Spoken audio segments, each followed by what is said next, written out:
gospel, light of the temple. Sword swing, killer live from the ghetto. The hood messenger, let them know hell's close. Blackberry on the devil in a black cloak. Yo, what is up? Welcome to the Street Gospel Podcast. I'm your host, Dave One, and this is episode number... Yo, Camo, what episode is this? 105. Episode number 105. If you saw our last episode, it was with... Dude, who was it with? Oh, it was with Marty Velasquez, man. So, Marty's cool, man. I seen Marty's story. Somebody tagged me in his story. I went to the page, I saw his story, and then we got connected by a mutual friend. Marty came in here with a crazy story, man. A lot of redemption many times in his life. Should have been dead, but God spared his soul.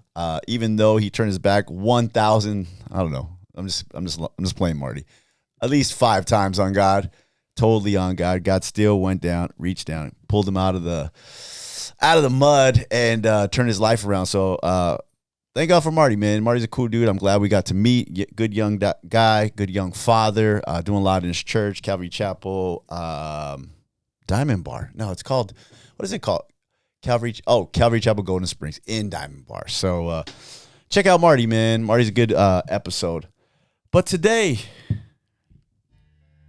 we got a guest, and we'll talk about how I seen him. But this guy is a believer. He's a husband, a father, an author, a podcaster, a preacher, right? And he's a fellow Jiu Jitsu practitioner. So you guys know I had to go get him, and I hit him up with the DM. He responded back right away. He said, let's do it. So the only part of the deal that I have to come through on now is we have to train after this episode. So we're going to go train after this episode. It's going to be fun, though. But I want to welcome to the Street Gospel Podcast, Justice Coleman. Yeah. What's up, man? So honored to be here, man. Look at your eye, bro. Oh, who did this to your face? Straight to the eye. I can't just not talk about this. What's going on with your face, man?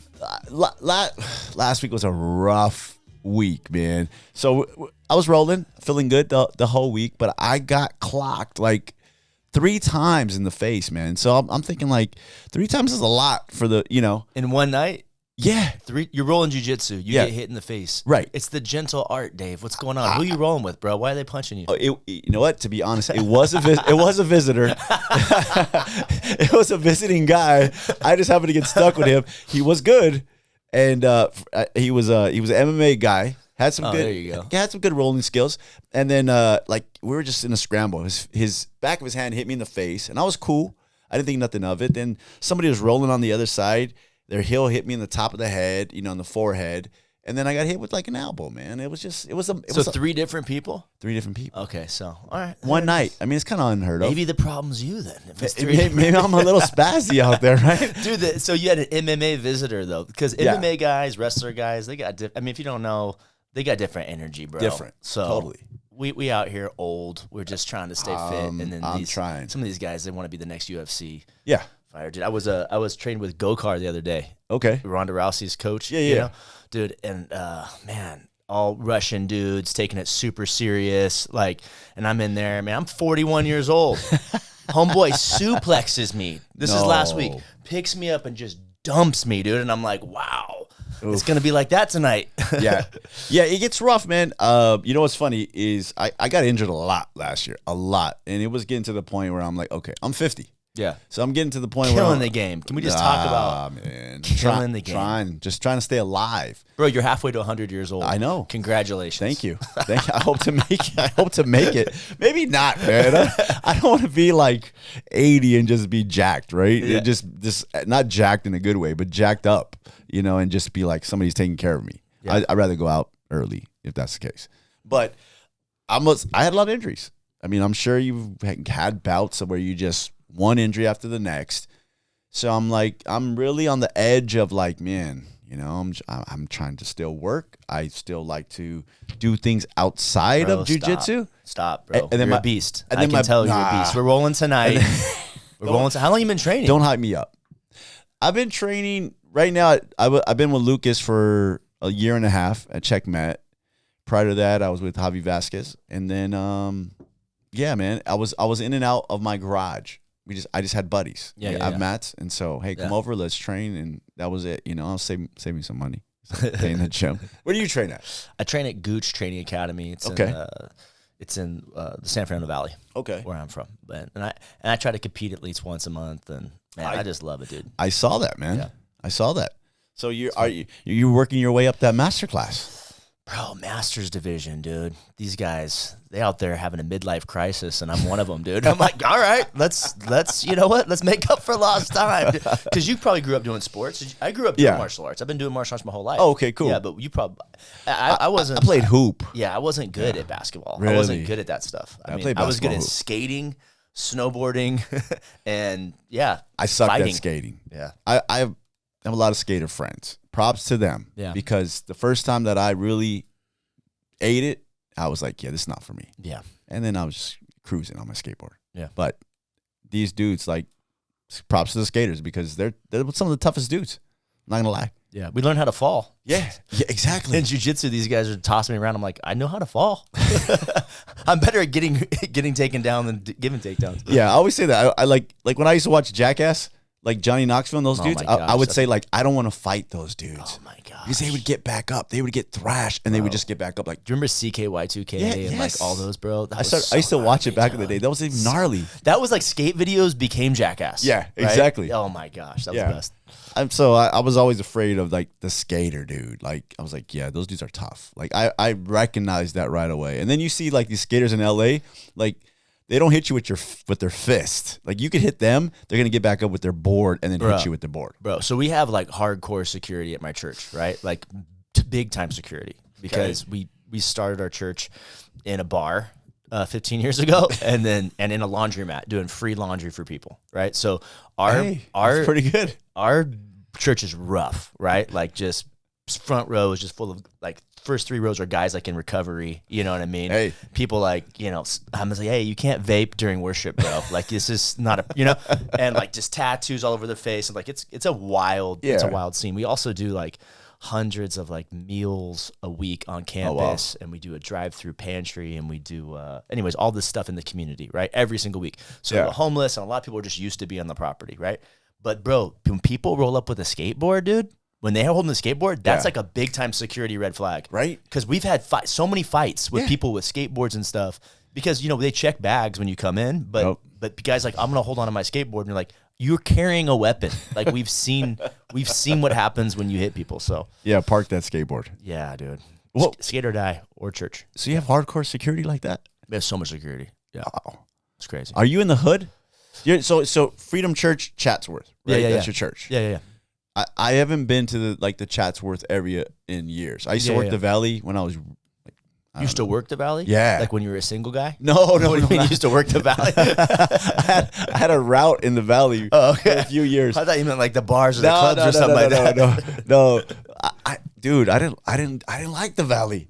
The Valley's a whole nother, like, I tell people, like, there's a whole nother part of LA. Yeah. You know what I mean? Like that like, I say there's San Gabriel Valley. Yeah. San Fernando Valley. Yep. There's downtown. Bro, it's the Great 1-8. That's what we call it. I hear. Yeah. I moved out of the Valley when I first started following Jesus. I left the Valley for 7 years. And then when the Lord told me to plant a church, I moved back to the Valley 7 years later to reconnect with everybody and start a church. Wow. And it was like, Lord, anywhere but the Valley, dude. I'm going to run into people there. Like, I've been running from that life, and it was so embarrassing. I have so much shame from who I used to be. And God's like, no. We got to go back to where it all started, and you got to win those people to Christ. And so it's so funny that you said that. Now that I think about it, I grew up in a fellowship for a long time, and the leader of the fellowship said, hey, one day he comes to me and my wife, and he says, hey, we have an opportunity. And I was like, okay. And he's like, can you pray about it? I said, where is it at? He said, it's in the Valley. I said, in my head, I'm like, no. He's like, it's in Chatsworth. What? Yeah. And I was like, no. No way. Yeah, I said no. I said no. The Valley wasn't for me, man. I love the Valley. I love it. My family, the last of my family that grew up in the Valley and lived in the Valley, just passed away. Like my great aunts grew up in the valley. I would go to like You got to come see me. I would go to like Van Nuys and visit my uncle. It would be like on vacation, man, because he had money. So we'd go. I know there. why God sent me to this podcast, Dave. Why? It's to bring you to the valley. Now, next time, I drove hours to come see you. You got to come see me. can't. So that's what it is. I can't. I just passed by the valley. I wave. Why does the valley have such haters? The closest I get to the valley is Glendale, and I go to the parking garage at Takeda right there in Glendale. I look over the hill right there of the zoo, and I can see the valley, and I'm like, "Hey guys, God bless." If you ask if it's Hood, Chatsworth is the corner of Hood and Good. That's what I say. It is right. That's a good analogy. You got a lot It of is. wealthy people, Yeah. and then you have like gnarly homelessness and a lot of like fentanyl in the streets, and just a lot of it's the intersection. I love that because at our church we'll have somebody who's just a millionaire, sitting next to somebody on food stamps, So And that's the body, awesome. right? That's the body. That's the how way it's supposed to be. That's, right? So What's the alternative? The alternative would be a bunch of people just clumped up who look like each other and act like each other, and nobody's growing. Right. Right. So you grew up in the valley. I did. Yep. How did you grow up? I grew up. My parents took me to church when I was a kid, and then by the time I got my driver's license, I never went again. How about you? I mean, that was it. That was part of our life growing up. But so let me ask you about that. Yeah. I have this thing. Was your dad a pastor? No. Okay, No. He was a leader in the church, but he wasn't a pastor. Okay. I have uncles that were pastors and a lot of family and stuff. But did you, when you got old enough, did you just go away from the Lord, or did you? Because I asked this question because there's a lot of people that came to this podcast, friends that I grew up with that were here, and I grew up with them, and I served God my whole life. Yeah. Believe it or not. And so what I found out is a lot of guys that grew up in church went to church because their mom and dad took them to church, but they never had an encounter or an experience with Christ on their own. Yeah. Were you that guy, or did you have an encounter and then just went away? I think it's interesting that you use the word encounter. So I think there's a difference between having an experience and having an encounter, right? So an experience is something that kind of happens to you. Like you go away to church camp. Did you ever go to church camp? Sure. Right? Yeah. So church camp is like You're all an fired experience. You're on fire for God after that. for a few days. No, don't lose the fire. And Get your little purity bracelet or something. when I gave my life back to the purity bracelet, yes, of course. When I gave my life back to the Lord, when I was like, I was 20. I remember thinking like, where are all those kids who were at church camp back in the day when everyone was just like worshiping with their hands up and having everybody was so sold out. Everybody was so about it. And then, you just imagine life staying like that and it's just unsustainable, So I remember thinking that, Dave, like where are all those people? And, it really wasn't an experience versus an encounter, which is I would say it's when you meet someone, right? Right. Like once you meet Jesus, like you can never unmeet him again. Yeah. I would say it that way. Yeah. So like I can't unmeet him. Like I am now in a relationship with God because I met him. So growing up, there's a lot of experience, church experience, your parents' faith, but there just comes a day for everybody where they go, hey, Jesus is gonna be not just my Savior who forgives me, but he's gonna be my Lord. Right. Lord and Savior. Like my kids want to get baptized. I'm like, no, you can't get baptized yet. You don't know what you're doing, dude. That's funny. Yeah, you know what you're doing. And I see parents baptize their kids real young, and I'm like, they need to make that decision when they're older, in my opinion. I agree. So I make my kids wait till they're older. My son's about to be 15. He just led his third friend to the Lord, Nice. baptized his third friend on the football team. Like, but his faith is real for him, But I think everybody kind of has to have that moment where they own it, Yeah. And that has to do with lordship probably, but you can't really make Jesus the Lord of your life if you don't have any independence.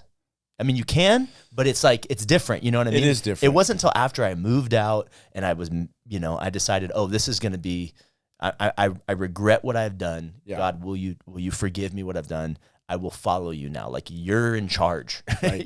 Did you, when you went away, how long were you away from the Lord? I was, since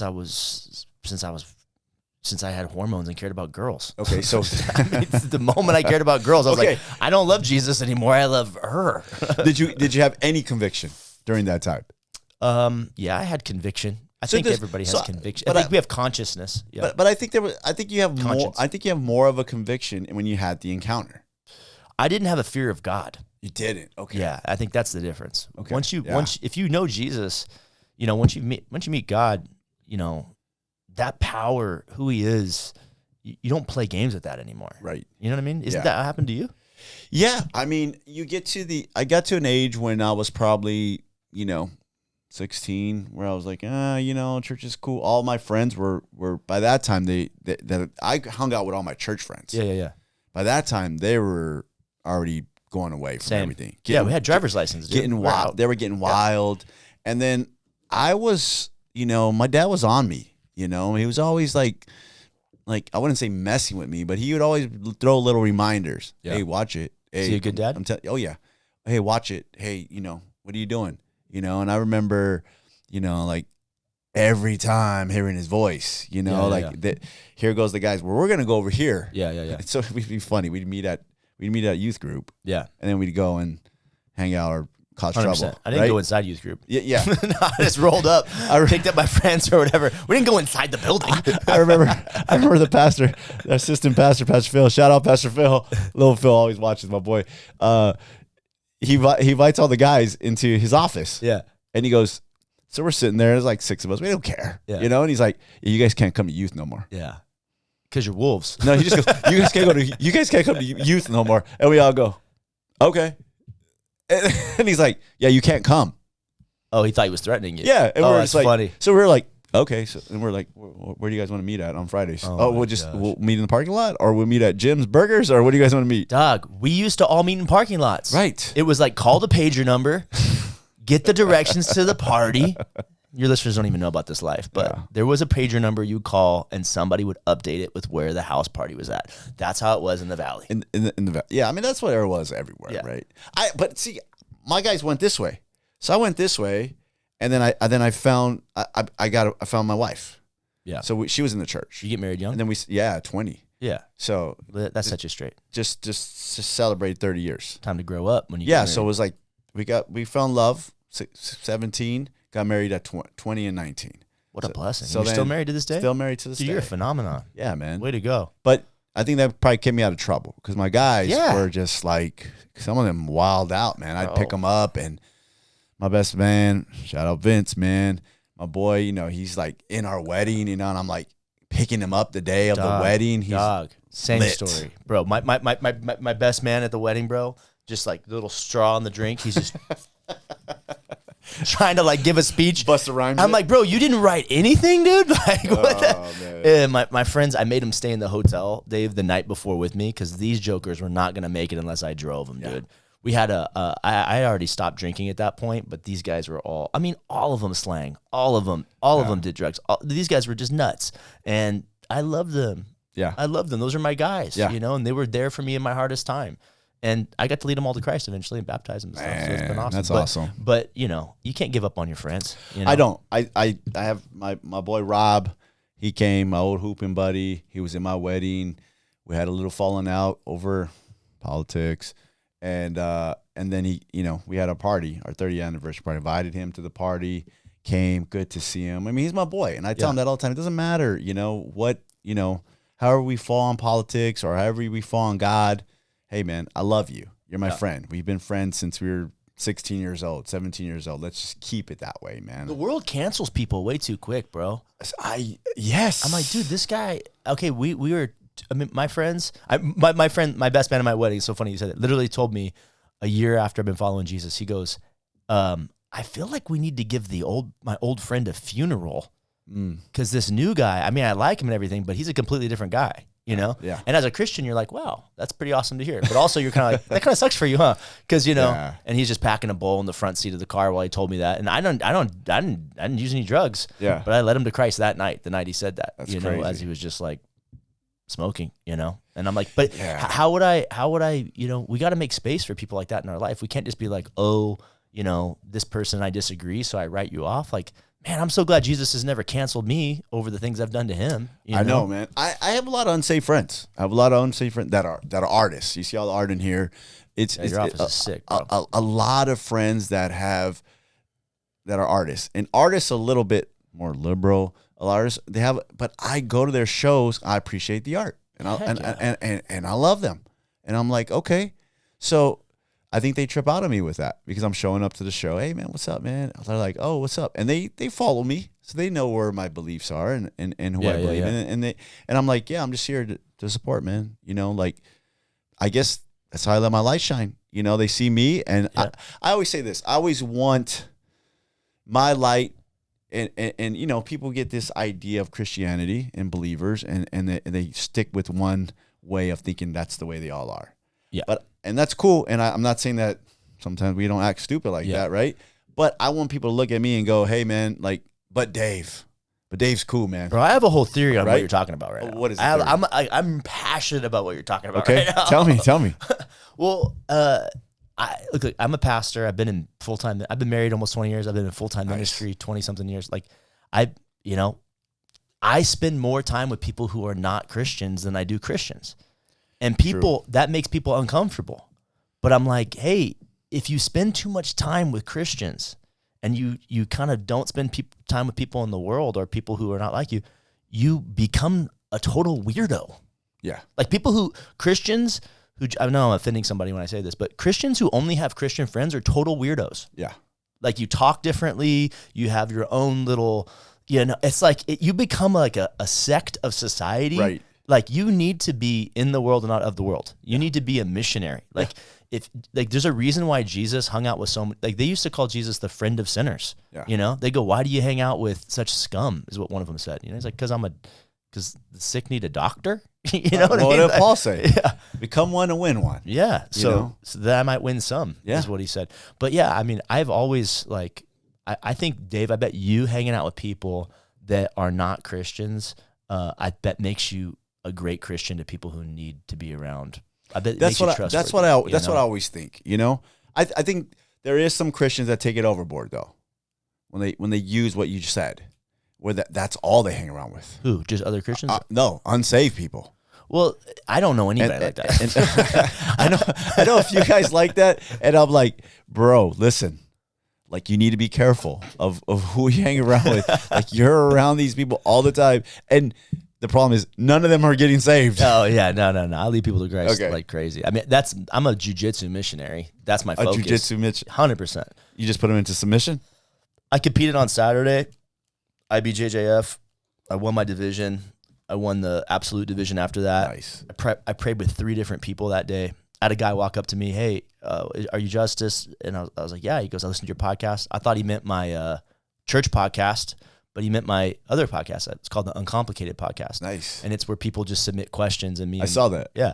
And so we try to make room for people who aren't Christians. I don't assume anybody who's watching is a Christian, right? So some dude walks up and introduced himself off that podcast. Oof. And he doesn't go to church. I don't know if he's a Christian. I got to pray with him right there, That's dope. So I snapped a guy's ankle on accident. And yeah. Accident? He didn't tap, okay? I looked at him, and so he didn't tap. Did you have a heel hook? No, it was a straight ankle, believe it or not. He's like 220. He was gigantic. He's a wrestler. He was just freaking mauling me. When you compete in the open weight after you win your division, he's mauling me. He's passed my guard twice, and I'm looking at him. I finally get his ankle, and I look at him, and he literally just looked at me like, you can't do anything to my ankle. And I'm like, I don't care how strong you are. Like, you don't work out your ankles.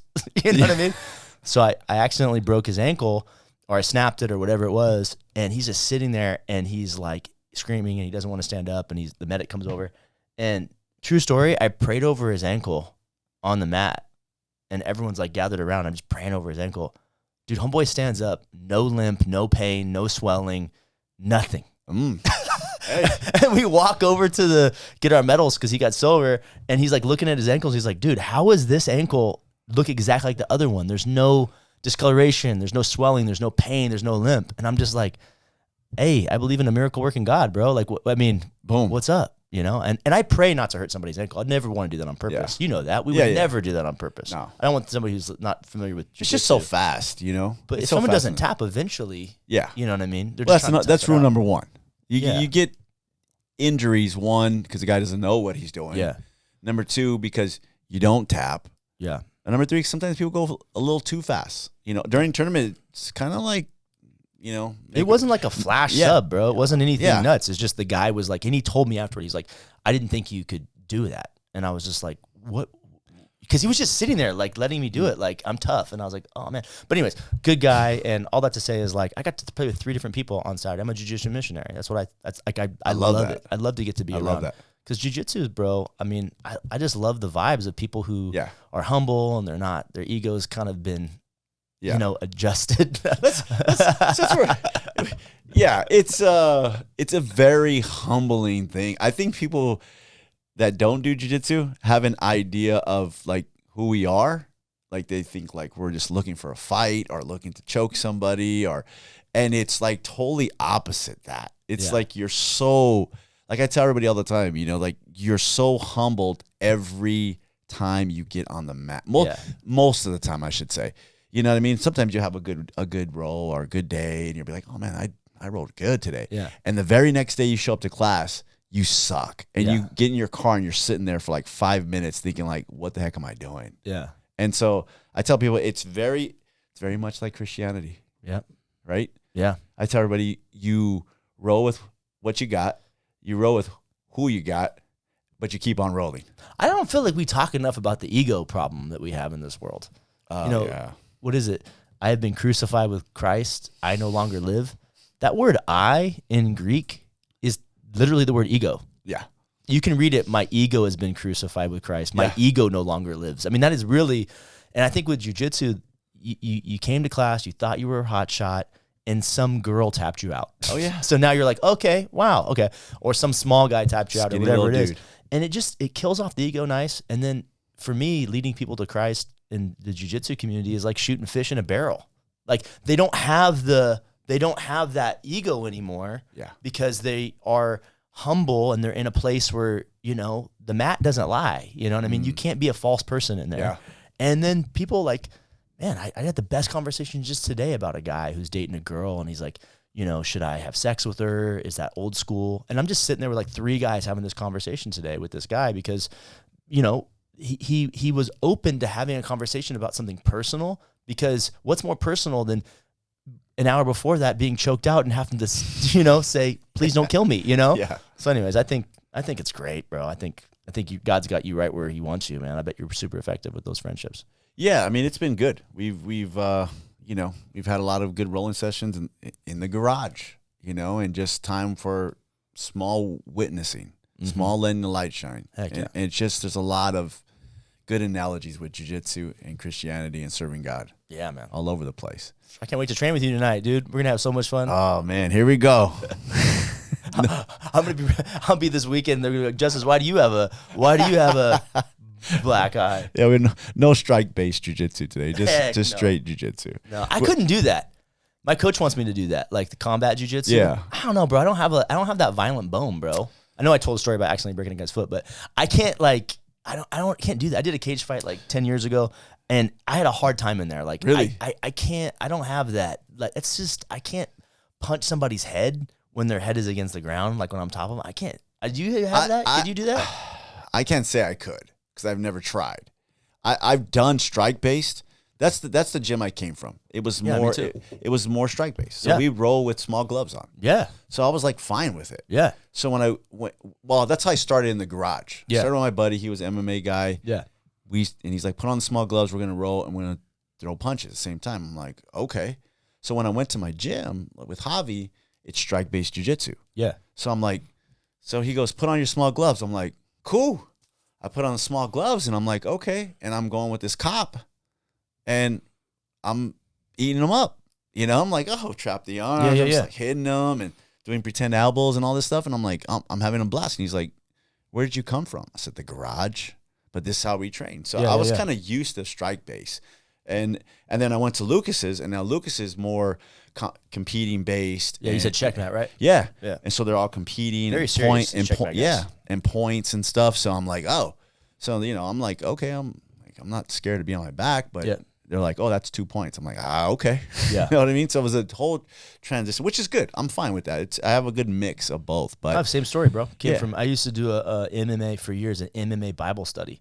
And we had a ton of guys in there, and it was a huge outreach. and we would train for like 8 weeks, and we would read one chapter a day of the Bible. And the very end, I'm not even kidding, they'd all sign release forms. We had a cage. No girls allowed though, bro. You can't have girls in that situation. Throws the dynamic off, right? Yeah. We had a ref, and we let them fight each other one at a time. Like we had full on matches, right? It was amazing. We did that for years, bro. Right? Yeah, people. I mean, it was violent. It was stuff went down, but like it made the guys super tight. Yeah. They all trusted each other. They're talking about their pornography addiction. They're talking about how they had cheated on their wife and they're trying to earn back trust. They're talking about whatever addiction or challenge they have. Something magical happens when guys drop that false self because of martial arts. And I was like, that's where I want to live. Yeah. I want to live where I can just be real with people and they're real with me. And you just get all the BS out of the way and you can just one man talking to another man. You don't have to, all that fronting, all that stuff is ridiculous. It's so funny because you're right. You know, I had the black eye. It was really bad on Sunday and I had to go up and do a little, what do they call it? Message short. You know, I did the message short in worship. So I'm like, the eye was bad. It's a funny thing about it is like, I went to roll on Saturday before church Sunday, right? And so Saturday, it's pretty bad already. And I'm like, I woke up. I was like, oh, it's really bad now. So I go to roll. Not one guy in the gym. I stood for 2 classes, gi and no gi. Not one guy in the gym asked, what happened to your eye?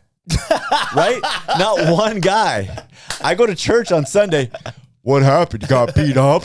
What's going on? I saw the black eye when you were on stage today.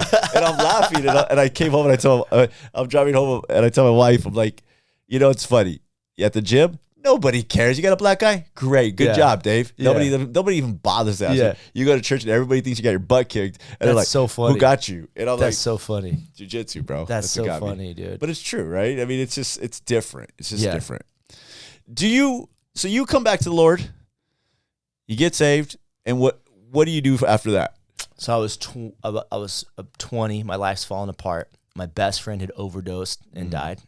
We had an apartment together, and he's my closest friend. Wow. And we had always had this dream of having a place together, and he just got in deep. I never used drugs, but he got in deep and he wound up dying. And but I mean, it was awful to go through that.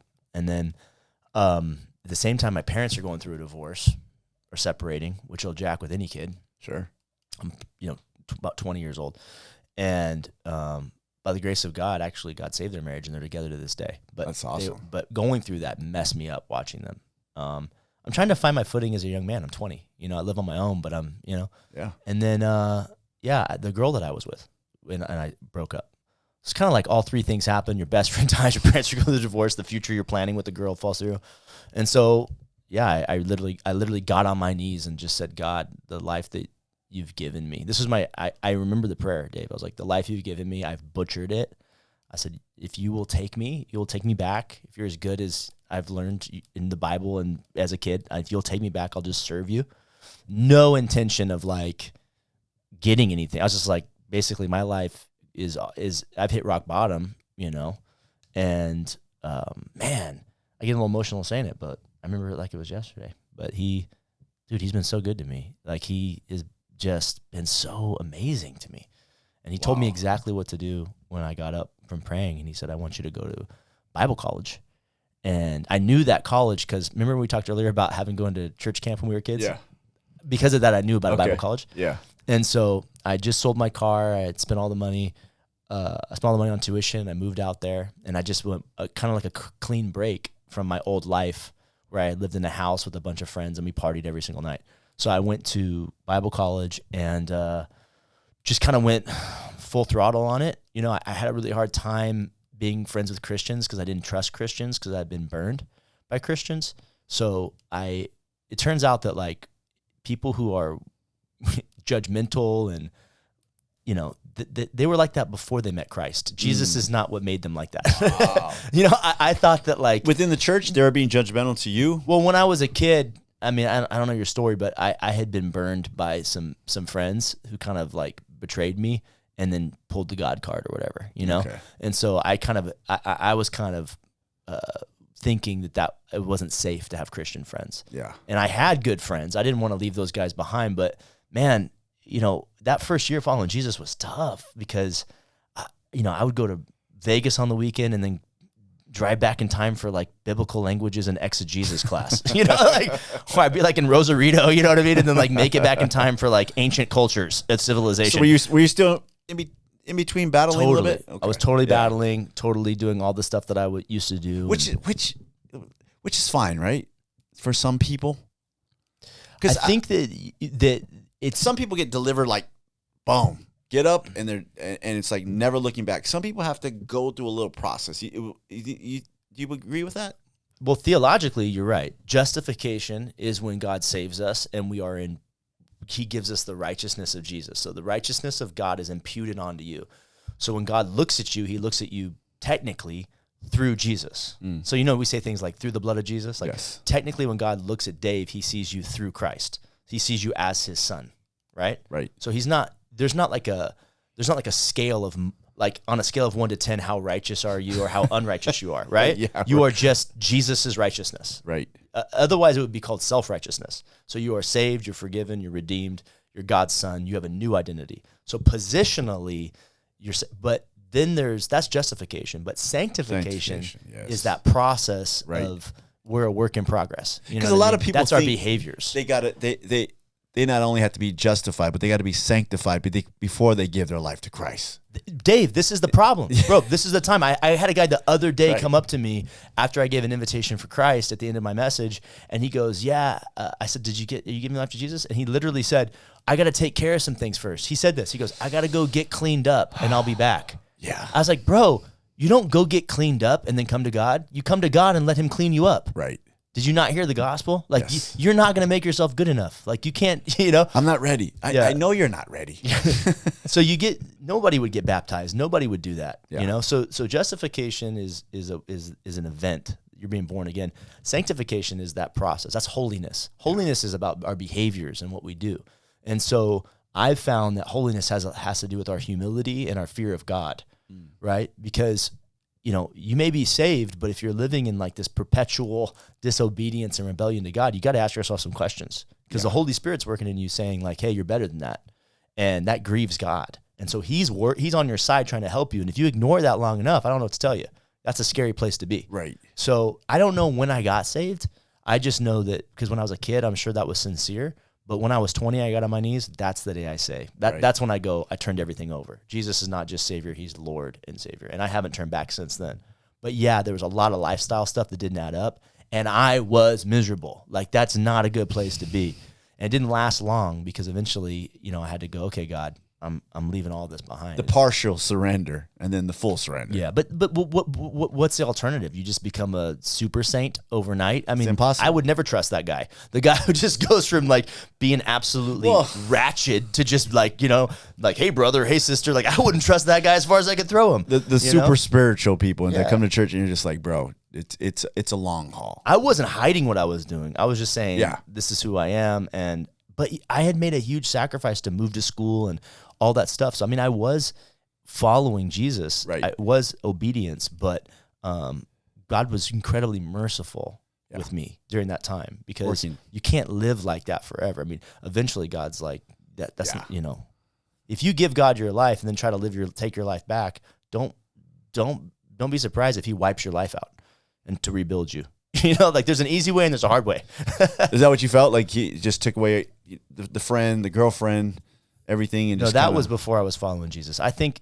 And Dave, maybe. But I'm saying he wiped that out, so you can kind of just say, hey, okay, enough. I would never say that he let my friend overdose to get my attention. Right. But I think, because, people say that. They go, everything happens for a reason. And I don't see that in the scriptures. I don't think everything happens for a reason.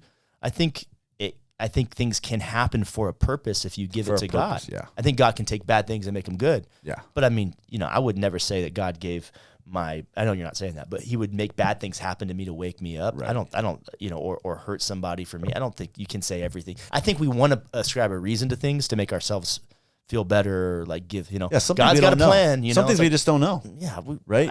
99% of God's plan I don't understand. Yeah. So there's a lot of questions I want to ask God when I get up there. Like, why did this happen? Yeah. This didn't make sense But we say that, me. Right? We we go, do. everything happens for a reason. It's like, well, no, that person, it happens a lot at funerals. So I'll officiate a funeral, and they'll say, well, everything happens for a reason. I'm like, no, he was drinking and it was a car accident because he shouldn't have been drinking and driving. Right. God didn't make that happen.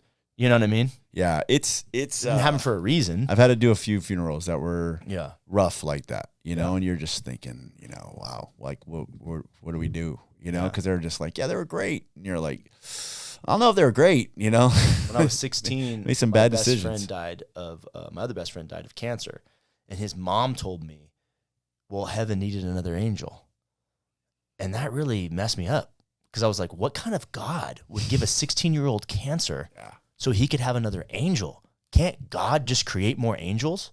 And I've done plenty of funerals for cancer. You know, I've been a pastor for 20 years, so I've been riding with people through some tough times.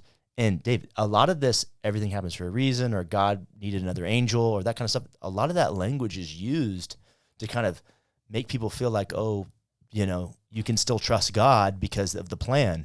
But we need to be able to trust God in spite of the plan. We just need to be able to trust God when we don't understand. That's what faith is. But we say things like, oh, heaven needed another angel so that we feel better, like we can trust God. We got to be able to trust God because he's God. Right. Yeah. Yeah, I think there's a lot of, I call them superstitious stuff, right? You know, for a long time I was I realized, like, my dad got sick, died, you know, he was a believer. How long ago was this? 24 years ago. How old were you? I was 27. Wow. You lost your dad at 27? Yeah. So he got sick. He was sick for 4 years.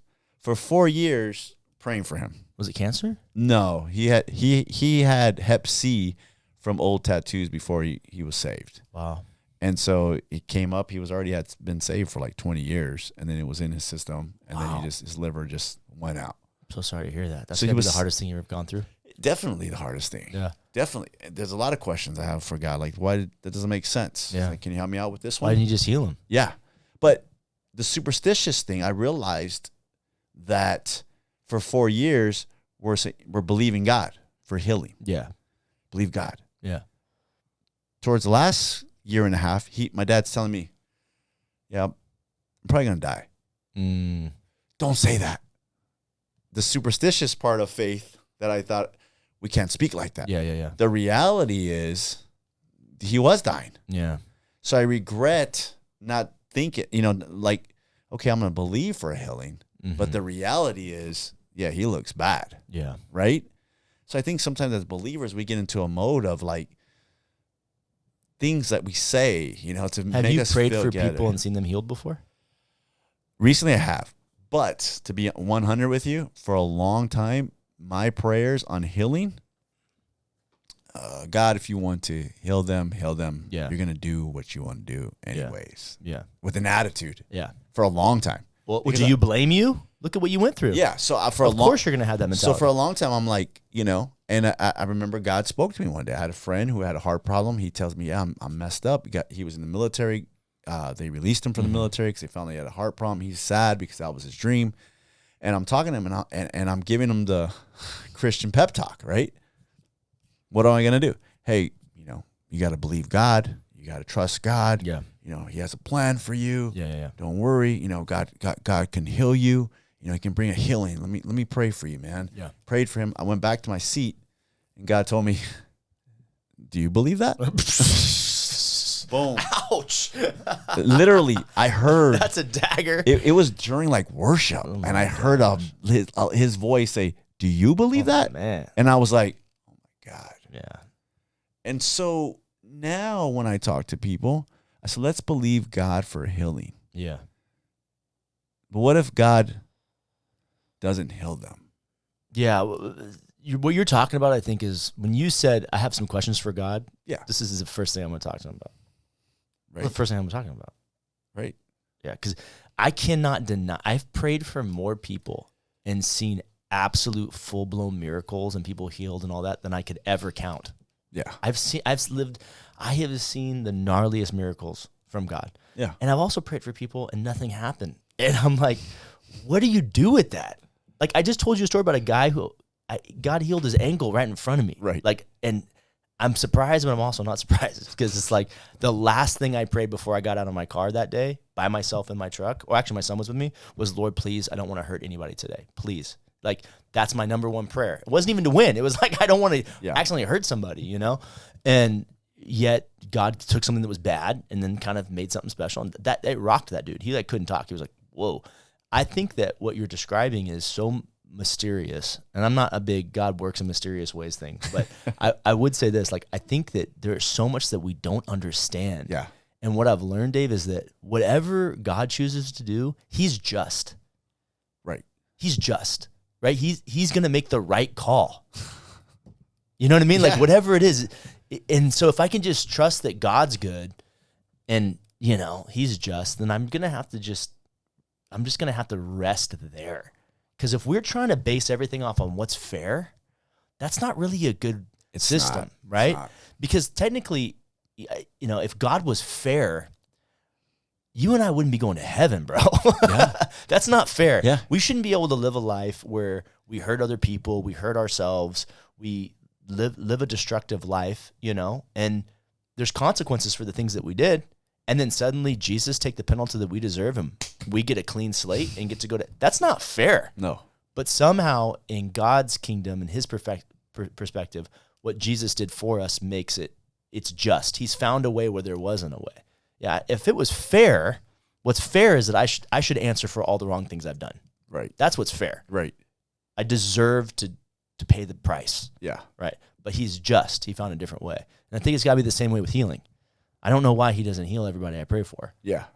You know what I mean? It's, yeah. I just think going back like to the superstition that we say things a lot and it's not really biblical stuff. We just make it up in our minds to feel better sometimes, right? It's just like, yeah, that's not in the word. Yeah. Trusting God no matter what, that's in the word. Yeah. You know, and so, yeah, now I've prayed for people. I was in the hospital in December, got an infection, and I'm in pain. I'm sitting in the emergency room, and I'm like, God, come on, like let them call my name. You got to do something. This thing's killing me right now. Yeah. I'm gonna die here. Yeah. And so I go in the hallway, and I'm walking back and forth, and I'm in pain. Can't swallow, my neck's swollen up, everything's done. And I'm just like, you know, like, Lord, and my head's just pounding. This dude brings his son's screaming, got COVID 28 or whatever they got now. And he comes out and his son's just like, and he stands like 3 feet away from me and my head's just going. And I was like, dude, like, I want to tell, in my mind, I'm like, bro, like, please, like, there's a whole hallway, like, take your kid over there. right? And I'm like, when you're sick, it's easy to think just about yourself. Right. And I'm like, and God like was like, why don't you pray for that kid? Stop it. Yes. So your face is swollen. You're over here, and then you hear God say, why don't you pray for this? God say, why don't you pray for Please that tell kid? me you did it. Yeah. It's like, okay, Lord, you're right. Lord, touch that kid. Yeah. Dude, the kid knocked out like instantly. Boom. And I'm like, oh, snap. Right? I'm like, oh.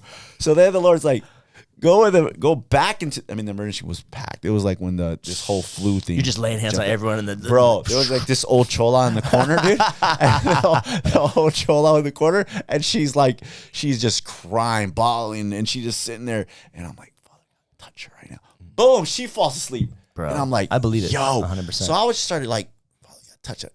So my buddy's a pastor, Pastor Kelly. He's like, he calls me. I'm in the hospital, I had surgery and everything. And I was like, dude, I'm in the hospital. And so I was sharing him with that story, right? Yeah. And he goes, how come you didn't lay hands on yourself? 100%. And I go, because I don't want to fall asleep. And they call my name, and I miss it, dude. Bro, I was in the zone, bro. I can't do it to my. I'm over here. Did they call that Daniel or David? I'm on assignment right now. You know what I mean? So that's so dope. But you know what? It took me. That's an awesome story. It took me a long time to get there, man. I was. Dave, I think your faith is stronger because of what you've gone through. It is. You definitely have a more mature faith. Yes. The world needs mature faith. It needs somebody who has every reason to doubt but doesn't. Yeah, I would call you to pray for me if I was sick or if I needed it, trusting that your faith is so sincere and real, Dave, because of you lost your dad at a young age, and you know what it's like for, you trust God anyways. Yeah. Man, I'm calling you, bro, for that stuff. I know, man. That's amazing, bro. Yeah. So I think it's a lot of things like that, man. In Christianity, it's not easy. It's uncomplicated. Yeah, man. But I don't it's think not God easy. intended faith to be complicated. I think don't we either. make it complicated. I think your podcast. I love that it's called that, and I see you and your wife on there, uncomplicated podcast, and I think you had a message about God's not complicated. Yeah. And I tell people that a lot of times. It's not very complicated. It wasn't his intention. If you follow 100%. the life of Jesus 100%. and how he taught, it was very simple. Hey, what would God do if God was here? Oh, Jesus. Yeah. What would God be like if he was in the flesh? Oh, Jesus. What would God say? How would God, I mean, what's more uncomplicated than God come to earth in human form? He literally keeps it from being complicated by Jesus, you know? So it's, yeah, we're complicated. we're complicated. You know, we make it complicated. We do because of our sin and because of we make things, we always make relationships complicated. Yeah. You know, there used to be a status symbol back in the day. Remember on Facebook? And it was like single. Yeah. You know, this one was like, it's complicated. And I was like, that's for a lot of people, that's how it is. You know, I wanted to let you know that this podcast is brought to you by Elevate Ministries. Elevate Ministries is an authentic, passionate, and innovative church in the heart of Orange County, California. They strive to make their services welcoming and encouraging by intentionally engaging you in all senses to stimulate a spiritual hunger. If you're looking for a great church that's on a mission to change the world one person at a time, I encourage you to check them out at www.elevateministries.com and on Instagram at Elevate Ministries. There's a lot of complicated people in church, for sure. They make it it's very simple. Just love God, love people. which doesn't mean it's easy. It's Following Jesus is hands down, I tell my churches all the time, the hardest thing you'll ever do. Following Jesus is so hard that you actually need the supernatural help of the Holy Spirit to do it. Yeah. You cannot follow Jesus without God's help. Yeah. So it may be simple, but that doesn't mean it's easy. because there's no black belts in the faith, right? And I was thinking about that today when you were coming. I'm thinking like, I want to ask him, does he know any black belts in the faith? And I'm thinking it's a never ending process, correct? A black belt in the faith to me would be somebody who has just died to themselves to a level of, I mean, that's the goal. I mean, what did John the Baptist say? I must decrease so he can increase, right? Like a black belt in the faith would be somebody who's, like we talked about ego earlier. Like when you look at them, you're not even like their identity is they're not holding on to that false self anymore. You know, I guess a black belt would be that. But the I think a black belt will be somebody that finishes the race with, like Romans 8:28 and 29 says that God can use all things according to the good for those who love him and are called according to his purpose. The next line says, he's predestined all of us to become like his son Jesus. It's like when the black belt version of you is the one that looks so much like Jesus. Yeah. That's right. So that's our goal. It's like, I think we care so much about where we're going, but God cares about who we're becoming. Right. And we get obsessed with like destination and achieving and arriving somewhere and accomplishing things. At least I do. But really the race, the finish line is when we look like Jesus. Yeah. And so God's doing that a million different ways in my life and your life to change us, Yeah. So I always say like God perfected us. Jesus perfected us, right? But we're always working our way towards perfection. It just never ends until we're gone. I'm feeling it's like 2 steps forward, 1 step back a lot of times for me. Sometimes, I mean, part of like competing in jiu-jitsu too, to bring it back to jiu-jitsu, because I know we have that common thing, is like I didn't even know there was areas of pride in my life, and like I didn't even know that side of me as a competitor that hadn't been surrendered to God yet. And it was when I started competing and I was trying to prove myself, and when the way I would handle myself when I won or when I lost, and then the way I would pretend to handle myself when I won or lost, the false humility stuff too. I'm like, gross, Justice. You are such a phony sometimes, Like, golly, like if it wasn't for competing, I wouldn't even have known this whole side of me that has not been conformed to be like Christ. And it has been an awesome journey. And I've learned the hard way. I've learned the hard way because I've handled myself poorly and been a bad witness for Christ. Oh, yeah. I've had to. I've been always competitive my whole life in everything. You get to jiu-jitsu and you realize that that's not going to work, and you get humbled. And even now, as an older grappler, it's very humbling. Yeah. You get in the gym and, I had to talk to my friend Frank. He's a 49-year-old black belt. Frank, this is what's going on, bro. Like, I'm having a hard time. He's like, stop. Like, What were you having a hard time about? Because I was just getting injured. I wasn't. It didn't seem like I was improving. He goes, "Who are you rolling with?" Oh, I'm rolling with, Richie. I'm rolling with Francisco Lowe. Francisco Lowe, and I was like, "Yeah," and he's like, "Bro, stop." And I go, "What do you mean stop?" Is that Leandro's brother or something? It's this young guy in the gym that's just massive. Got me in a wrist lock with one hand. Right? He's just... Bro, your gym does wrist locks? You're bringing me to your wrist locking gym tonight? Yeah, they do wrist locks. They do heel hooks, knee bars, a little bit of everything. I'm good with everything with those stinking wrist locks. Yeah, there's a few guys that do wrist locks. That might be one of them. But so you're face-to-face with your ego. Yes. Yeah. So he's like, dude, this is the whole... It first happened before. Yeah. I remember in my 30s, I'm rolling with, Chris Hodder. Chris Hodder, one of the original American black belts, right? Roll with him, and I'm like, Chris, I'm just feel like I'm stagnant, like just nothing. Yeah. I couldn't even win one small. Obviously, I couldn't even win one small battle with you, like nothing. And he's like, dude, you need to stop. And I was like, what do you mean stop? He goes, you know what your problem is? He goes, how old are you? I said 36. He goes, you think you're that 29-year-old young athlete? Yeah. You're not that guy no more. Yeah. You're older now. Yeah. You work. You have a family. Yeah. You need to stop. I go, okay. He goes, you know how you don't need to roll? And I said, how? Pressure, persistency, and patience. That's the way you got to roll. You can't compete with that young guy right there. Yeah. Maybe for 5 minutes. And he's telling me this whole story. Yeah. He's like, I'm in there for 5 minutes with Jeff Glover. And I'm in there. And I'm doing great, he says. After 5 minutes, Jeff's too young. Yeah. Jeff's too fast. Jeff's too strong. I might know more than him, but he's going to win. Yeah. You got to let it go. Okay. Or learn leg locks. Oh, yeah.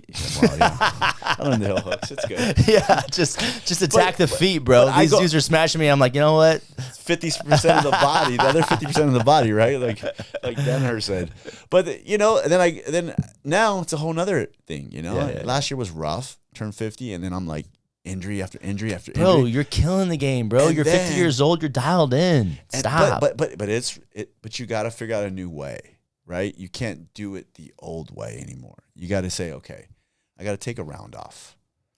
I got to wake up every morning and right before bed and stretch. I got to eat right. I got to do way more. You got to be way more disciplined, but I want to keep rolling. These kids who can just eat whatever they want and not get any sleep. You remember those days. And I'm just like, how do you, and I'm over here counting every calorie, every Especially macro. when you're competing. I wear a freaking wristband telling me my sleep score every night. Like, I'm just doing everything I can to just stay 100%, And then these kids come in there and just, these wrestlers, bro. Wrestlers and I'm like, are the worst. I can't. The gas tank is too much. Can't even... Like it's so soft to pull guard, but I'm like, I can't go toe to toe. And my coach, he's like an MMA guy, he's just like, you have to work on your wrestling. You have to work on wrestling. And I'm just like, I'm 41 years old. It hurts me to take them down. Yeah. I'm like, if I shoot right now, my back's going out. It's so funny, dude. I'm screwed. I'm like, we'll do a trip or something like that, but we're not going for a takedown. But you learn, and I love it. I'm gonna do it the rest of my life. I'm gonna stay with it. Yeah, I want to stay with it. That's my goal. I want to stay with it. My friend Frank was like, dude, you got to just keep coming. Just keep coming. Mm-hmm. If you're injured, come. Modify. Mm-hmm. He's like, just modify.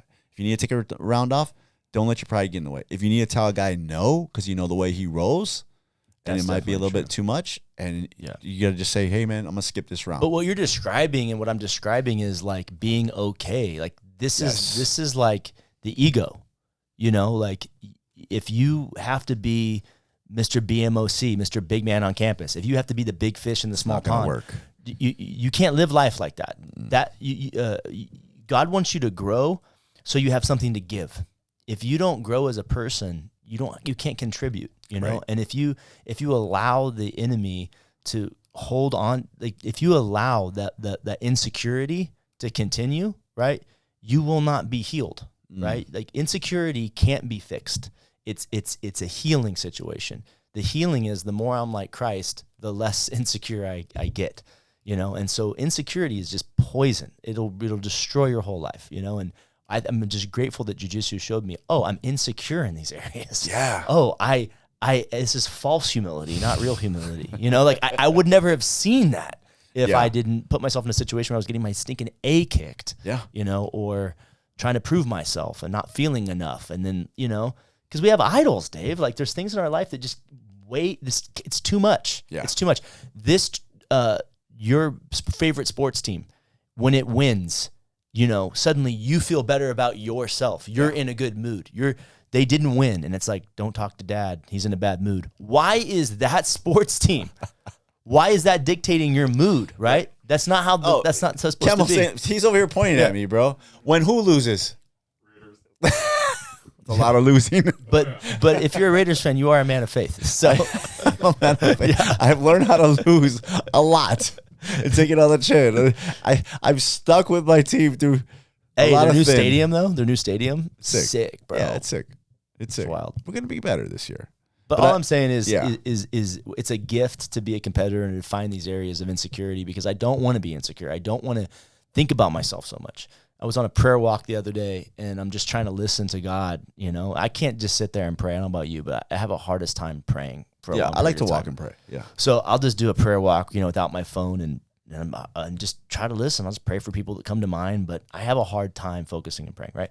And so then I get to the very end of the walk, and there's been nothing significant. I've prayed for some people or whatever, and my mind's always thinking about other things. And the Holy Spirit just says this, Dave. He goes, yeah, it's hard to think about yourself and other people at the same time.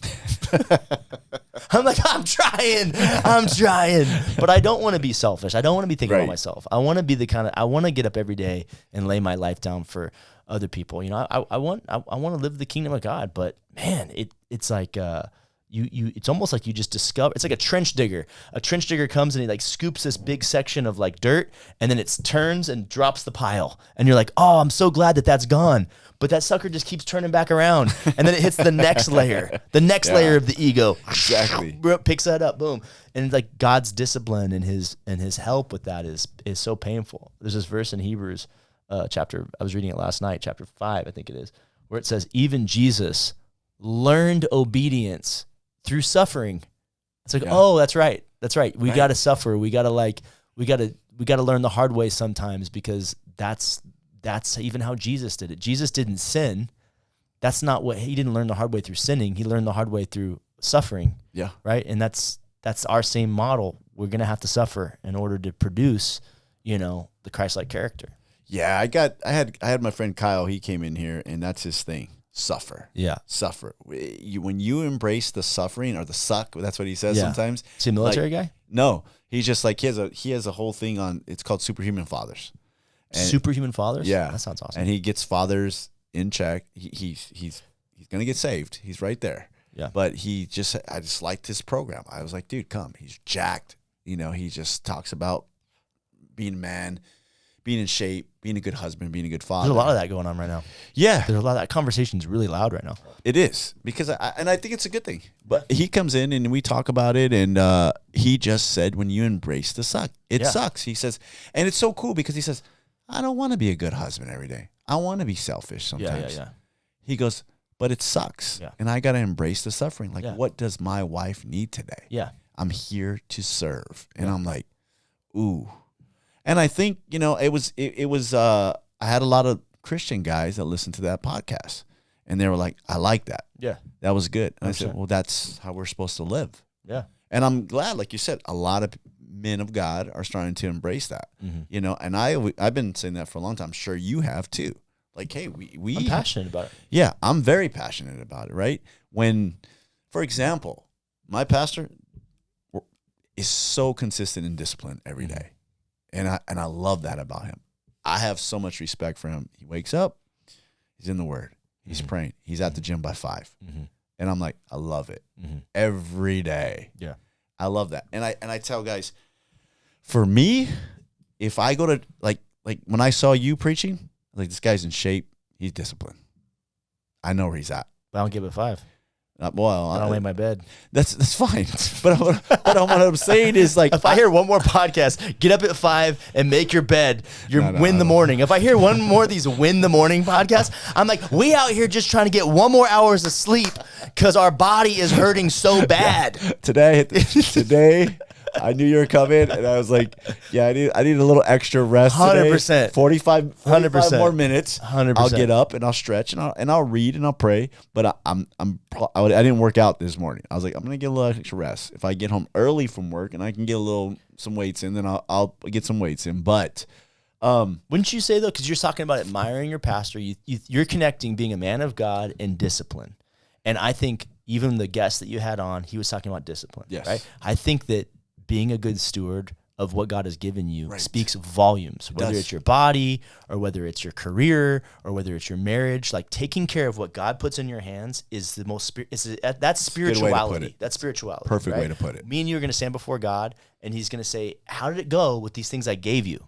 Right? Mm-hmm. That's the parables. Like, did you bury it in the ground or did you double it and invest it and make, did you take it to the next level? God wants you to thrive. He wants us to grow. We can't just bury our stuff in the ground or neglect things and think that God's going to be okay with it. He's going to say, well done, good and faithful servant, right? Right. You're faithful with a little bit, I'll entrust you with more. Starting with the end in mind, thinking about that conversation with Jesus drives my life because I'm going to be standing before God one day and he's going to go, how'd it go with that woman I gave you? That was my daughter, bro. How'd it go with those kids that I gave you? Right. You only had one dad. How'd it go with that church that I gave you, or that I put you in charge of for a that while. That body, right? All of these things, all of these things are like stewardship issues. So I think when we say discipline looks different for different people. It's not everybody waking up at 5 a.m. It's not everybody being on the same diet, right? Right. And I'm learning that too because I don't know about you. I'm disciplined in some areas and not disciplined in other areas. Yeah. Oh yeah.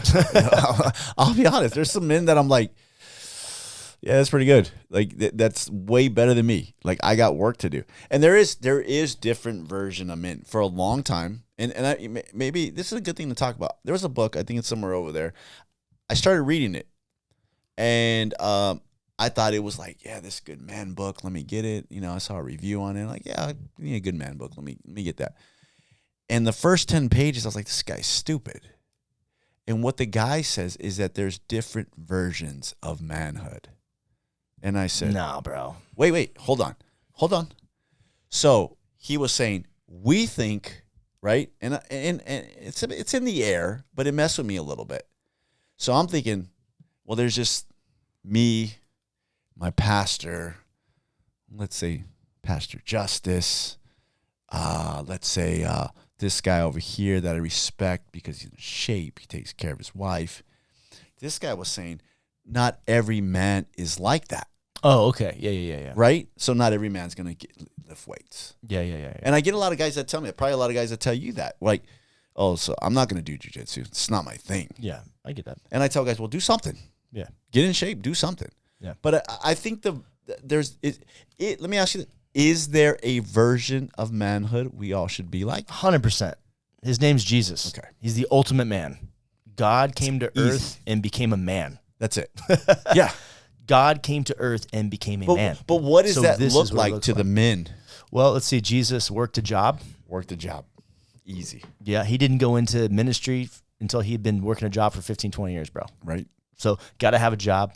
Adam, the first man, had a job. Took care of animals before God gave him a wife. Mm-hmm. Right? Like, got to be responsible for yourself. Manhood is the journey of saying, God trusts you with a little bit, you're responsible, then he trusts you with more. Right? And so a lot of these guys are coming to me wanting to like date girls in my church and stuff like that. And sometimes these guys talk to me about it, which is cool because we have a large church, but when you have when it feels like that community of like maybe young adults, hey, I want to ask that girl out or whatever. And I love that they talk to me about it because I'm like, because sometimes if we're close, I can be like, hey, you live at home with your mom, and you play 30 hours a week of Call of Duty. You know what I mean? Like you're on your mom's cell phone plan. Like, get yourself ready for a girl like that, bro. Right. Work your Take way. Responsibility. Right. You know what I mean? Like, yeah. I'm passionate about that. So I think the version of manhood that kind of overarchingly is like responsible, right? Yeah. A good, you're trustworthy with what God's given you, and Jesus shows us that in His context, and it still translates to this day. It's like, yeah, take care of yourself. When you do that, when you're faithful with what God's given you, it gives Him glory. Do you think it demands an explanation? Do you think a lot of men are not faithful with God, with what God's given their wife, their kids? I think their all bodies. of us are selfish. I think there's some forms of that. I just think that when you become a believer, there's a lot of believer guys that get into the mode of, I'm saved now.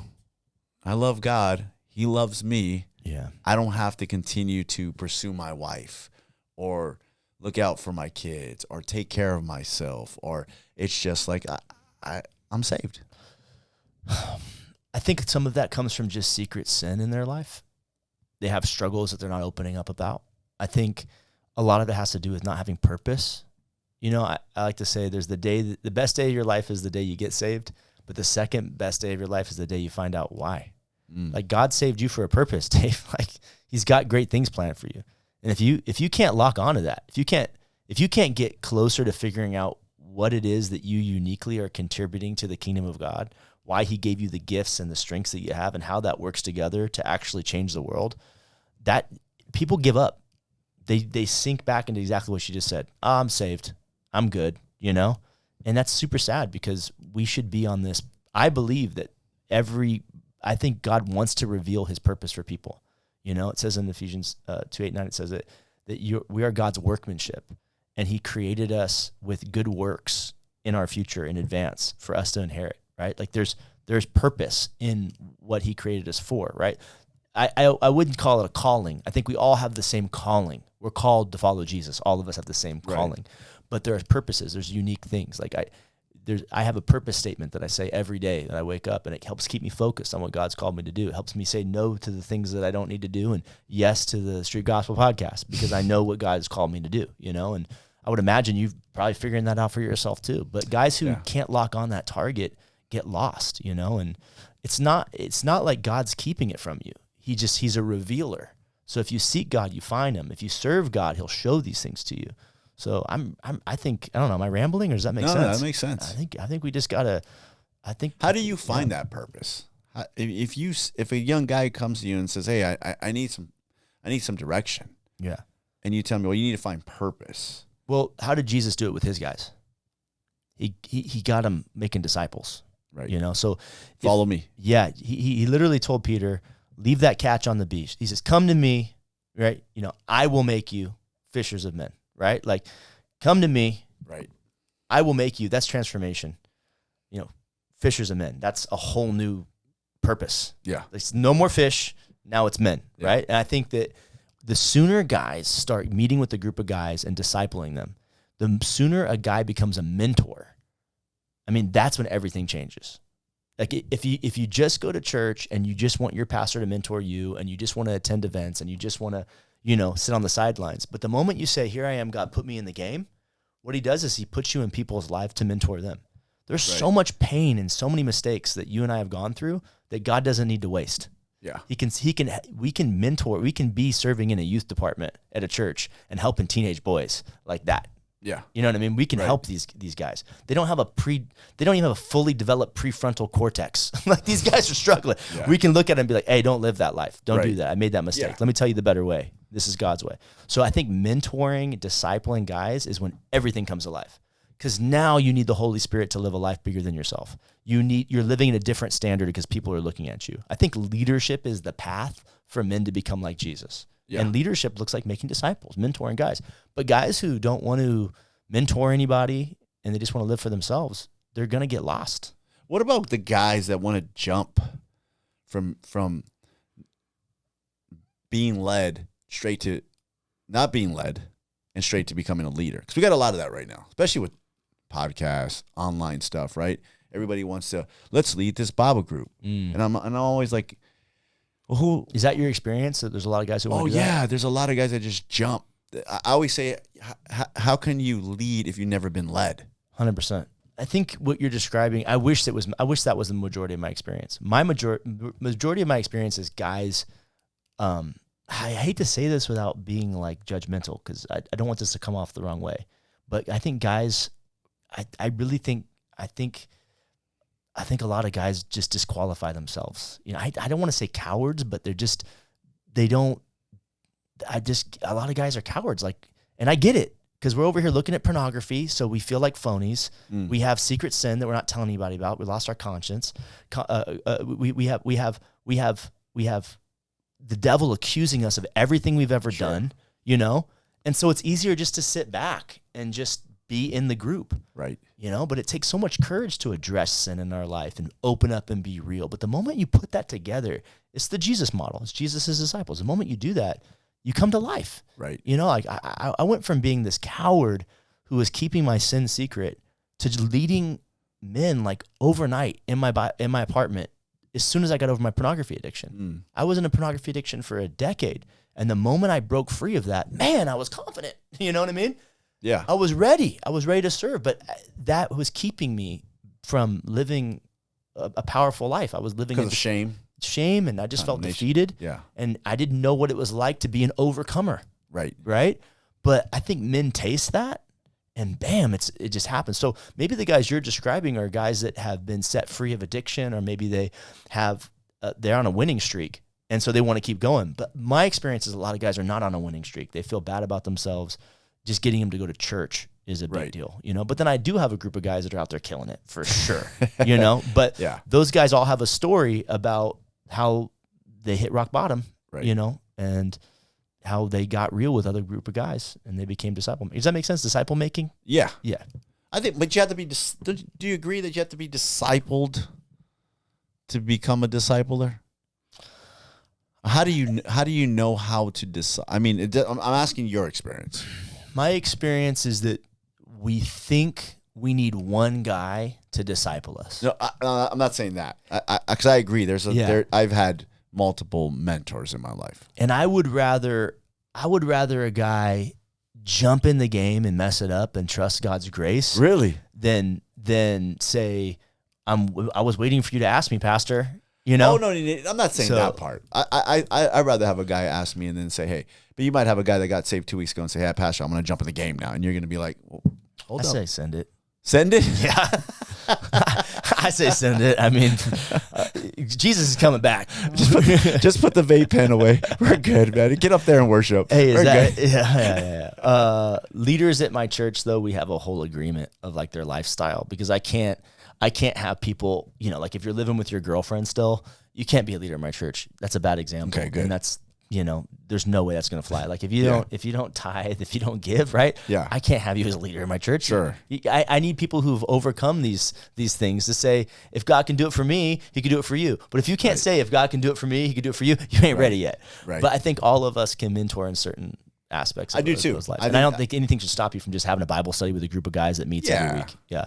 I always just go, you know, it's I have a hard time if a guy's leading something that he has like there's a guy and he's leading financial stuff. Yeah. And he's been broke his whole life. And I'm like, no one's going to go to that. Yeah, you know what I mean? But don't worry about it. Sometimes there's guys that follow him and I'm just like, yeah, bro, like this guy's been broke his whole life. I don't know, man. Yeah. You know what I mean? So that's the context of all But would you agree that if you have to be good at finances and good at marriage and good at stewarding your health and good at knowing the Bible, like to do, if you have to become good at all those things before you can actually, that's kind of tough. That could beat you up. You know what I mean? Yeah. I remember we talked about having Bedros on, right? And I rolled with him the other day. I know you told me that. Oh yeah. I gotta get Great over guy. there. Yeah. So I asked Bedros. We're talking in the podcast. We're talking nothing with God. He's not a believer, but we talked about being a man and business and all this good stuff, right? And he's just like, and I think I asked him like, can you? And he kind of stopped him in his tracks. And I said, can you be successful and be a horrible father and a horrible husband?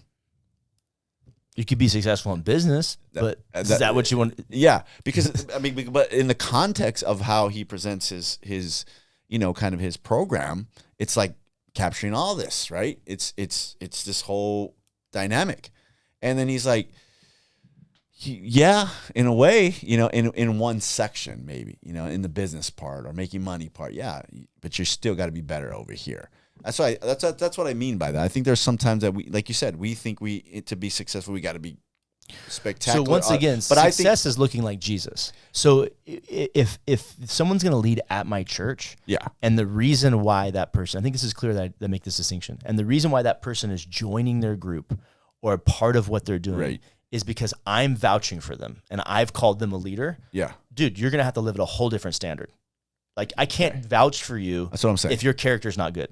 Right? Because if your character isn't, you know, I'm not looking for perfect. I'm looking for real. Do you confess sin? Do you believe the Bible is the word of God? Is this a part of your daily life? Right? Yeah. Do you take your wife on date night? You know, like there's some important things that I think for you, if I'm going to cover you and get your back and say, you know, you're one of my guys and people should go to your group, I need to there needs to be a level of like standard.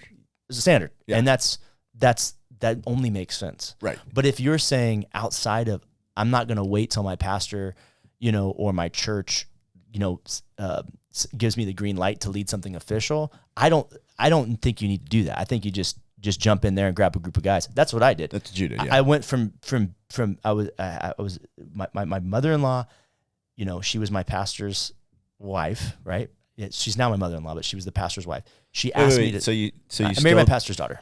Oh, so you stole the pastor's daughter. Stole the pastor's Is that how you got in church? Only white guy, all Hispanic church, bro. It was a nightmare, bro. Only white guy in there, dude. And came in there, bro. Took the pastor's wife, bro. I'm lucky to be alive, pastor's daughter. dude. The pastor's daughter. Yeah, the pastor's daughter. Yeah, excuse me. Sorry, pastor's daughter. They used to call me Miklo, bro. That's what they called me. And I'm like, I don't even know what that means. They called me that for years until I saw blood in, blood out. Every white guy in every Hispanic church is called Miklo. Really? Is that true? Yeah, it's just something. I thought that was an honor. Anyway, so I there's worse nicknames, Dave. There's 100% worse nicknames. There is. So, but the short version is she asked me to help with the teenagers, with the boys. And I'm like, dude, you don't know me. Like, I am not qualified to lead anything, you know, and I got a pornography addiction and I shouldn't be mentoring anybody. Meanwhile, dude, I've been following Jesus a year. I'm in Bible college. Like, if I'm not qualified to do this, who the heck else is supposed to? So I went to a buddy, told him that I was struggling, and I said, will you pray with me? He's like, dude, I'm struggling too. I also have an addiction. And I was like, okay. I grabbed another guy. Oh, I also have a porn addiction. Oh, does everybody have a porn addiction in Bible college? Oh, we're all 20-year-olds with raging hormones. Of course we all, you know. And so we grabbed this group, Dave. We meet every Wednesday at my house. And we just, we talk about our struggles and we confess our sin and we got free of that addiction and we met every Wednesday for a year. Yeah. We wound up starting, we would lead people to Christ at our work. We would start Bible studies with them. This was not like under the church kind of thing. Yeah. This is just us being followers of Jesus. Yeah. So I guess I would describe that as like, when I say send it, I'm like, if you're sitting around waiting for you to tell, you know, you can't do that. I agree with you. I'm more in the realm of maybe this guy treats his wife not so great, but they want to have a marriage Bible study. But why would you go to that marriage Bible study if you could see his family? Like, but let's say like I'm the leader. Yeah. Right. Let's say I'm the leader, and then this guy says, "Hey, I want to start a marriage Bible study." And I'm like, is it at your church? No, not my church, not my church. But I'm just saying he wants to start it, right? Yeah. And I'm just like, well, how are you going to start this if you don't even treat your own wife? Yeah. Right. Or maybe you just got married. Like, maybe we should just give it a little go around a little bit, you know, to see that, you know, how it works. And then or they have bad finances and they're in debt and they want to start a. Yeah, that's more what I mean. I get what you're saying too. I think that's a plus. Like I don't put that down. Like, hey, if we're doing jiu-jitsu and guys want to come over, we roll and we have a little Bible study about something. Yeah, that's a plus one right there for me. I mean, let's do it. I mean, that's great. But I think a lot of people jump to leadership or want to be a leader before they let themselves be led. And I think they miss the discipleship part of, hey, this is how we do things. This is the standard of things. You know what I mean? Yeah. And they just want to go like, well, I'm a leader now. Well, this is the way things need to be done. And you're trying to lead a whole nother group of people that maybe just got saved or something like that. And they're trying to do something. Yeah. I mean, if I have to pick, I would rather have a wildfire than no fire. Okay. You know, like I think there's a personality out there who that dude is just going to lead no matter what. You know what I mean? Somehow I think you're describing yourself here. That's what and he's like, I just got married. married and the only thing I know how to do is to pull a bunch of other married couples together and us to look at the Bible together and figure out how to be married together. But there's got to be a realness, an authenticity, a sincerity about the fact that he doesn't know it all. And if there's personally, if I'm working with any leader and that pride, I can see that pride, man, I had a radar for that, bro.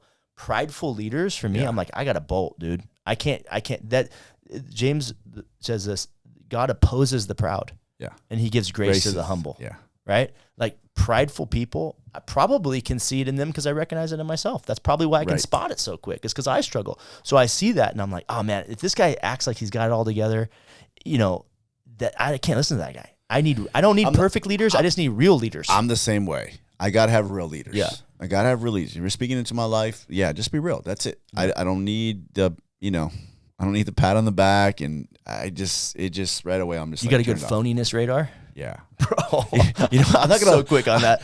So quick on it. Mike Maiden is a big pastor in Arizona. He came and did our conference like about I know who he is. Yeah. Yeah. He came and did our conference like 2 years ago. So he's prophesying over people during service. Yeah. So he stops, he comes back to me, he goes, hey, and he looks at me and I'm like, yeah, and it's in front of the whole church. He goes, you have something. And I'm like, okay. And he says, and he gave me some good words like right off the bat. I'm like, yeah, this is on point. Yeah, you know what I mean? I'm like, tears are coming up, right? Yeah. And then he goes, if I can just be blunt. And I go, yeah. And he goes, you have a BS meter. And I'm sorry, church. He said that? He said that to me. That's awesome. And everybody, all my friends were like, yep. Yeah, dude. You know what I mean? And I was like, he goes, but that's a gift. And I was like, okay. And we laughed. And then I found this meme and it says bullshit meter. Yeah. And it's like, yeah. It's like that's that. Good. But yeah, that's good. I mean, it's just one of those things. I have to. I think that's such a compliment. I think that's such a compliment. One of the reasons because game recognizes game, bro. I think that's why I invited you because I was like, yeah, I like the way. No, I meant you having a BS meter. Yeah, that means that you're real. I try to be, man. You know what I mean? I try to. It means you are keeping at bay the side of yourself that you've seen be manipulative. That you've seen, right? Yeah. When I see pastors acting, this version or this Christian leader that acts this, there's like a version of leadership that I see that I go, hell no. I've seen that before. Yeah. You know what I mean? And I'm like, no. That whole you go into church and everybody's acting like everything's okay all the time. And you know what I mean? No, if you don't have a limp, like if you haven't been broken by God, so you're kind of like limp, you know what I mean? Yeah. I don't trust you. I've heard it said, I only trust somebody with a limp. I get that. That's what I'm trying to say is like, man, the reason why I love God so much is because he saved me, dude. I feel like I got saved yesterday. I share my faith without doubt every week of my life. I pray with somebody every day of my life. Like there's nothing I want to do more than tell people about how good God is. And that's not because anybody needs to see it. It's because I can't get over the fact that he's had so much mercy on my sorry ass. Yeah. So like he's been so good to me that I'm like, I can't imagine any other life. Right. And so I had someone the other day criticize me because I was talking about hanging out with people who don't know Christ.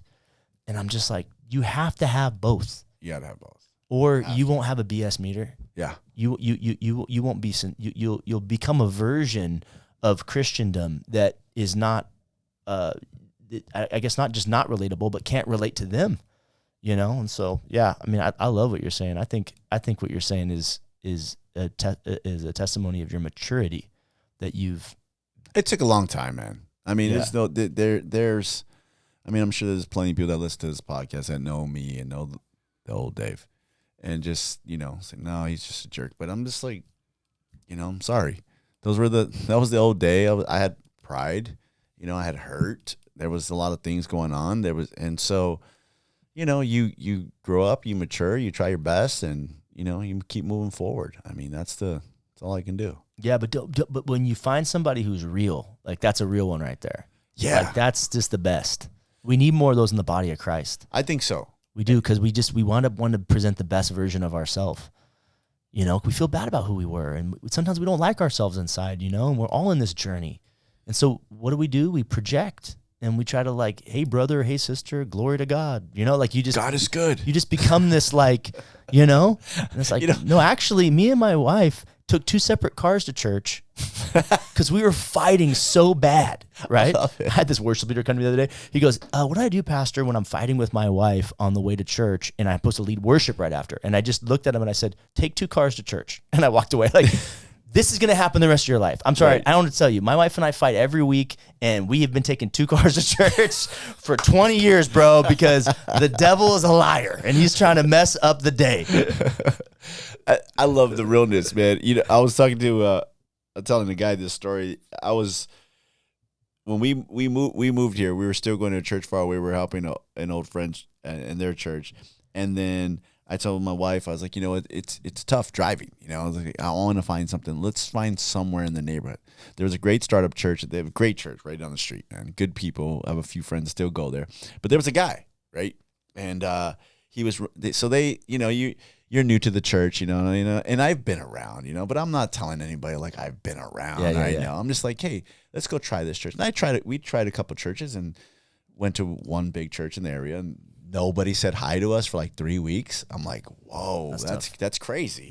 Yeah. So I'm like, that's not for us. Let's try this little church over here. So we go. It's a good startup church, well organized, and everything. And then so we go, and I get in there, and they're like, hey, after a couple of weeks, they're like, hey, do you want to be a greeter? I'm like, so it was very humbling, right? Wow. I was like, a greeter. I was like, dang. This is before your black eye. It's way before my black eye. So I'm like, sure, I'll be a greeter. Yeah. So the guy that ran the greeter was like, great heart, the corniest guy, right? Yeah. And every week I would ask him, every week I would ask him at church, how are things going? Great, brother. Things are just great. Mr. Positivity. Yeah, so I'm like, okay. But you kind of need that for a greeter. Yeah. You don't want Debbie Downer out there. I'm not knocking the Just guy. be like, hey, brother. I'm not knocking the guy, but we would do. What's going on? I don't want to talk about it. We would do court. It was great for green. You're right. You're 100% right. Yeah, as a pastor, you're like, yeah, put that guy in the front, please. 100%. I ain't putting the other guy out there. But we were doing corny stuff, like, hey, everybody put your hands in. Yeah. Greeters on 3. I'm like, yeah, bro. I was like, you're in the wrong team then. Yeah, you're right. Because there's a personality that needs to be on that team. That wasn't you, bro. That was not me. So one day the dude, every week he would text me and go, how are things going this week, bro? And you didn't love that? I did, but look it. So I would go, cool, man. Maybe it was rough at work this week. Yeah. How are things? Everything's great, bro. God is good, man. And it would be this long text of just a little BS, right? Like, and so really, I'm like, so finally, this is after like a couple months of that. And so finally, I don't remember his name. Let's just say Greg. I said, Greg, what do you do when things aren't great and God's not answering all your prayers? What did he say? Bro, he was so thrown off. Oh, really? I feel bad about it now. Shout out to Greg. I was like, what? And he goes, what do you mean? Bro, Greg probably was in prison for 20. Greg probably was a drug addict. He almost died This like guy 5 times. Everything is great compared to what Greg's life used to be, bro. But I was so mad because I was like, This bro, dude's just grateful to be alive, delivered, right? He's free of sin. God forgive me, dude. I got so convicted, but I was so I bummed. 100% get it. But my whole point behind that is, if we're always like that, we're never real. And let's say I'm seasoned Christian, right, at that time. But let's say I was just like, Greg, what? And I did explain to him, like, after that, it was just like, Greg, what I meant by that, like, like, sometimes people might not think that your 100% positivity is good because they're going to be like, they're never going to come to you. But because you're never saying. In Greg's defense, there's people out there going through a divorce, their kid's sick, they're filing for bankruptcy. They just try to show up at church and have a good day, and they need Greg's attitude and his positive smile. Greg was in his gift mix, bro. He was serving with his gift. He was an encourager in Romans chapter 12. Lord, forgive me, okay? All I was thinking about is I'm suffering over here. I'm reading Psalms, and Greg is just basking.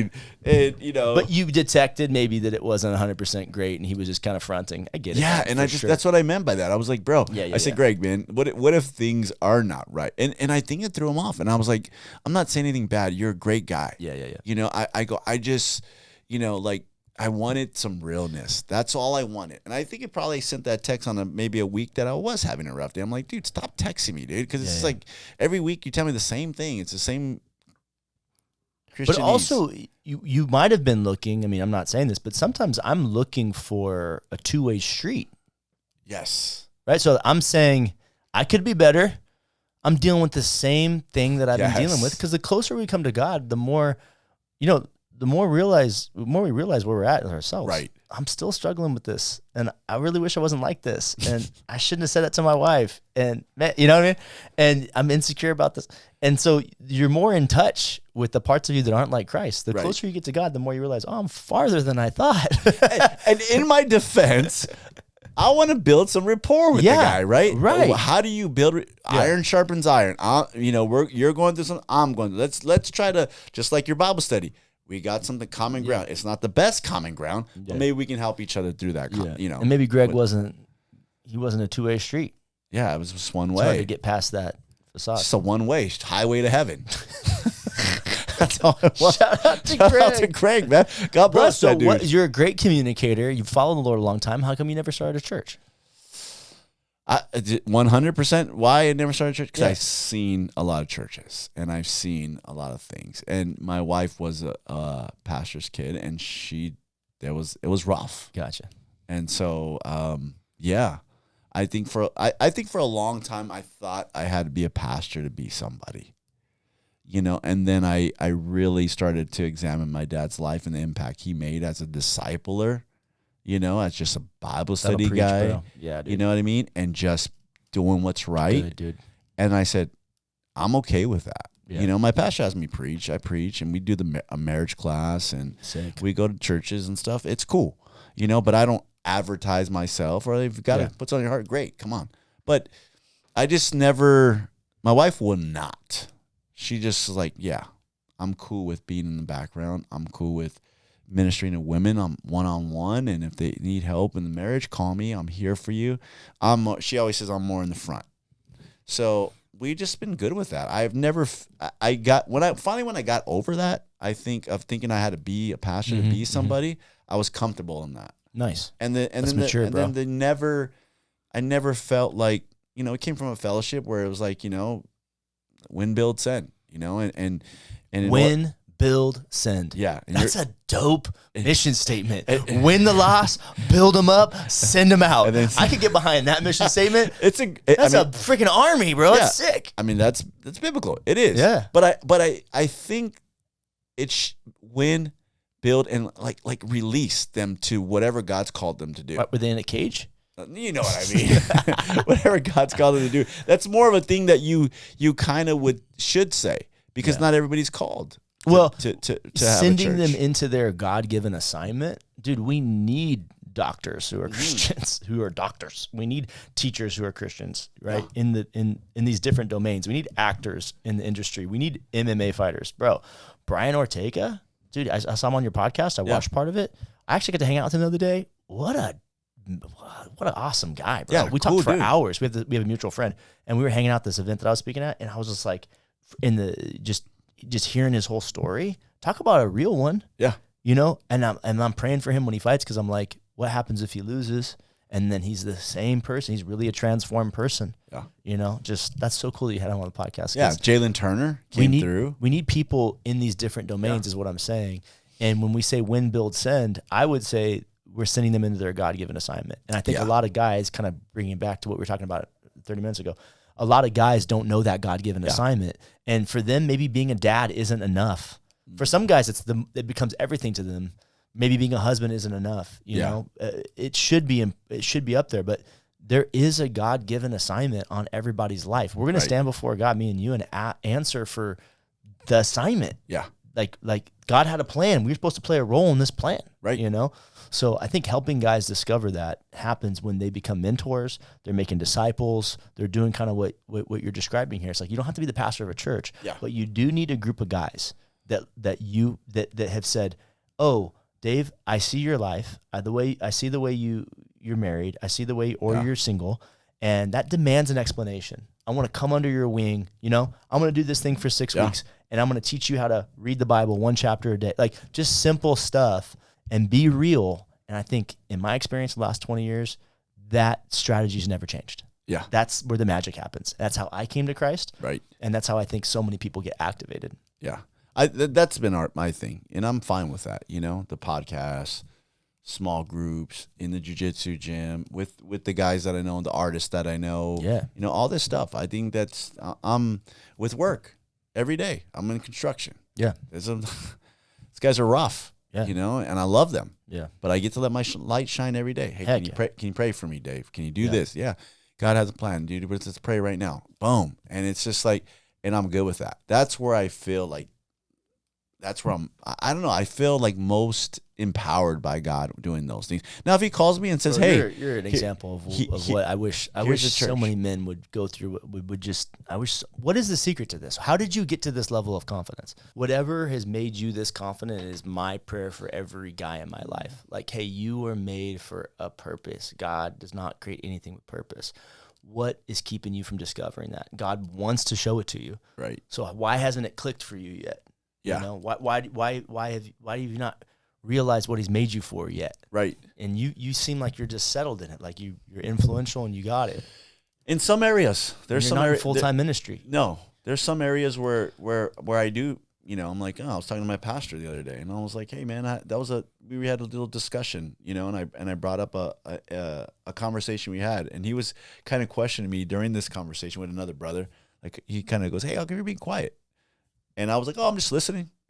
And I barely revealed that to him. Like the other day, I said I was a little bit like, man, I made some mistakes in that area. You know, I could have been better. And you guys were just like, man, everything was just jamming for you guys and every little thing that you did. And I go, for me, I was just like, like I should have been a little bit better in that area. You know, and it was in investing and finances when I was young. And I said, man, you guys did the right thing. I go, so I was just like beating myself up, just listening to you guys. Yeah. But I think that's part of it, right? Like you said, you admit, you know, hey, I could have been better. I am better now. You can't beat yourself up. You can't go backwards. But you gotta learn from your losses. Yeah. Are you a learn the easy way or learn the hard way guy? Some things I learned the hard way. I'm sure my wife will tell you. Yeah. will be the first one that tells you that I've learned the hard way. Yeah. There's been some things I've learned quickly, you know, but I think like God has constantly chipped away at me, and like some things it took a couple more strikes than just one. You know, but I think for me is what I just, like you said, I think what you said earlier, you find a purpose. What do you want to be good at? That's it. What do you want to be good at? Or what do you have to offer? Yeah. So if you want to be a good husband, you can do it. Now you need to know what's it going to take. It's going to take some suffering. It's going to take some sacrifice. It's going to take, it's not about submission. It's about you dying, being like Christ that died for the church. You're dying for your wife. Preach. That's it. Ephesians 5. Can you do that? Yep. That's going to be hard. Okay. It's hard. It's not easy, but you're going to have to work your way. I had to do that. I had to be a better husband. What do I need to do? I'm willing to do it. I think when you're willing to do it, I think that's the first step. Are you willing to do it? This is what it's going to take. Are you willing to do it? I think what people have to be willing to do is be real. And I think the lie that guys face is, I can't be with those Christian guys, or I can't do that group or whatever, because the lie is like, I'm going to be real. I'm not like them. I'm not going to pretend that I'm like them. Right. You know what I mean? I'm not going to pretend I don't struggle with pornography or struggle with gambling or struggle with drinking too much or whatever it is. We all have vices. We all have addictions. We all have idols. Something there is robbing them of their confidence. So they go, oh, it would be unreal for me to like be in this group. You know what I mean? I come to church, I give, but actually to be real is to say, actually, here is where I'm at. Yeah. That's what being real is. Because I invited There's a guy some confidence, the other day. like you said.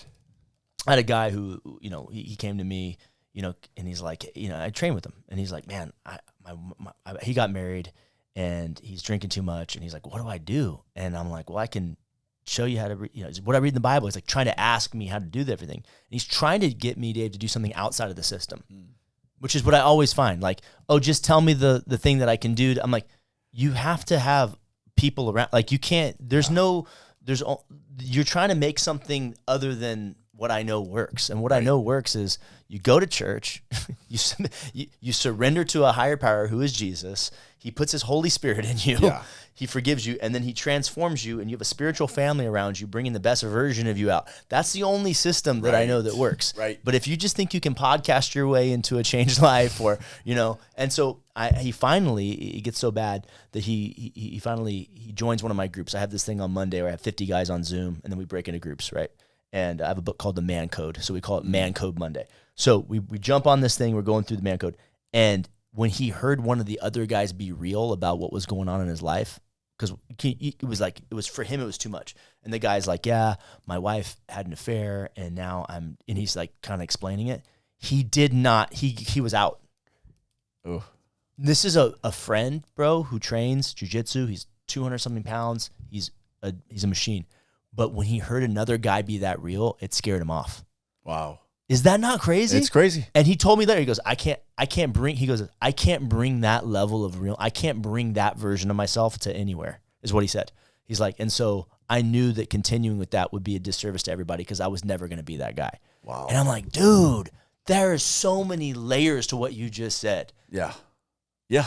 And a lot of it has to do with this deception about what it means to be real. It's so hard that he couldn't like relate that to jiu-jitsu, right? Why not? I know, right? It's such in the same avenue, of a same vein of thinking. Yeah. It's like you come, you see like the best guy in the gym. You're like, you roll with that guy, and you're like, there's no way I'm gonna be like, I'm leaving.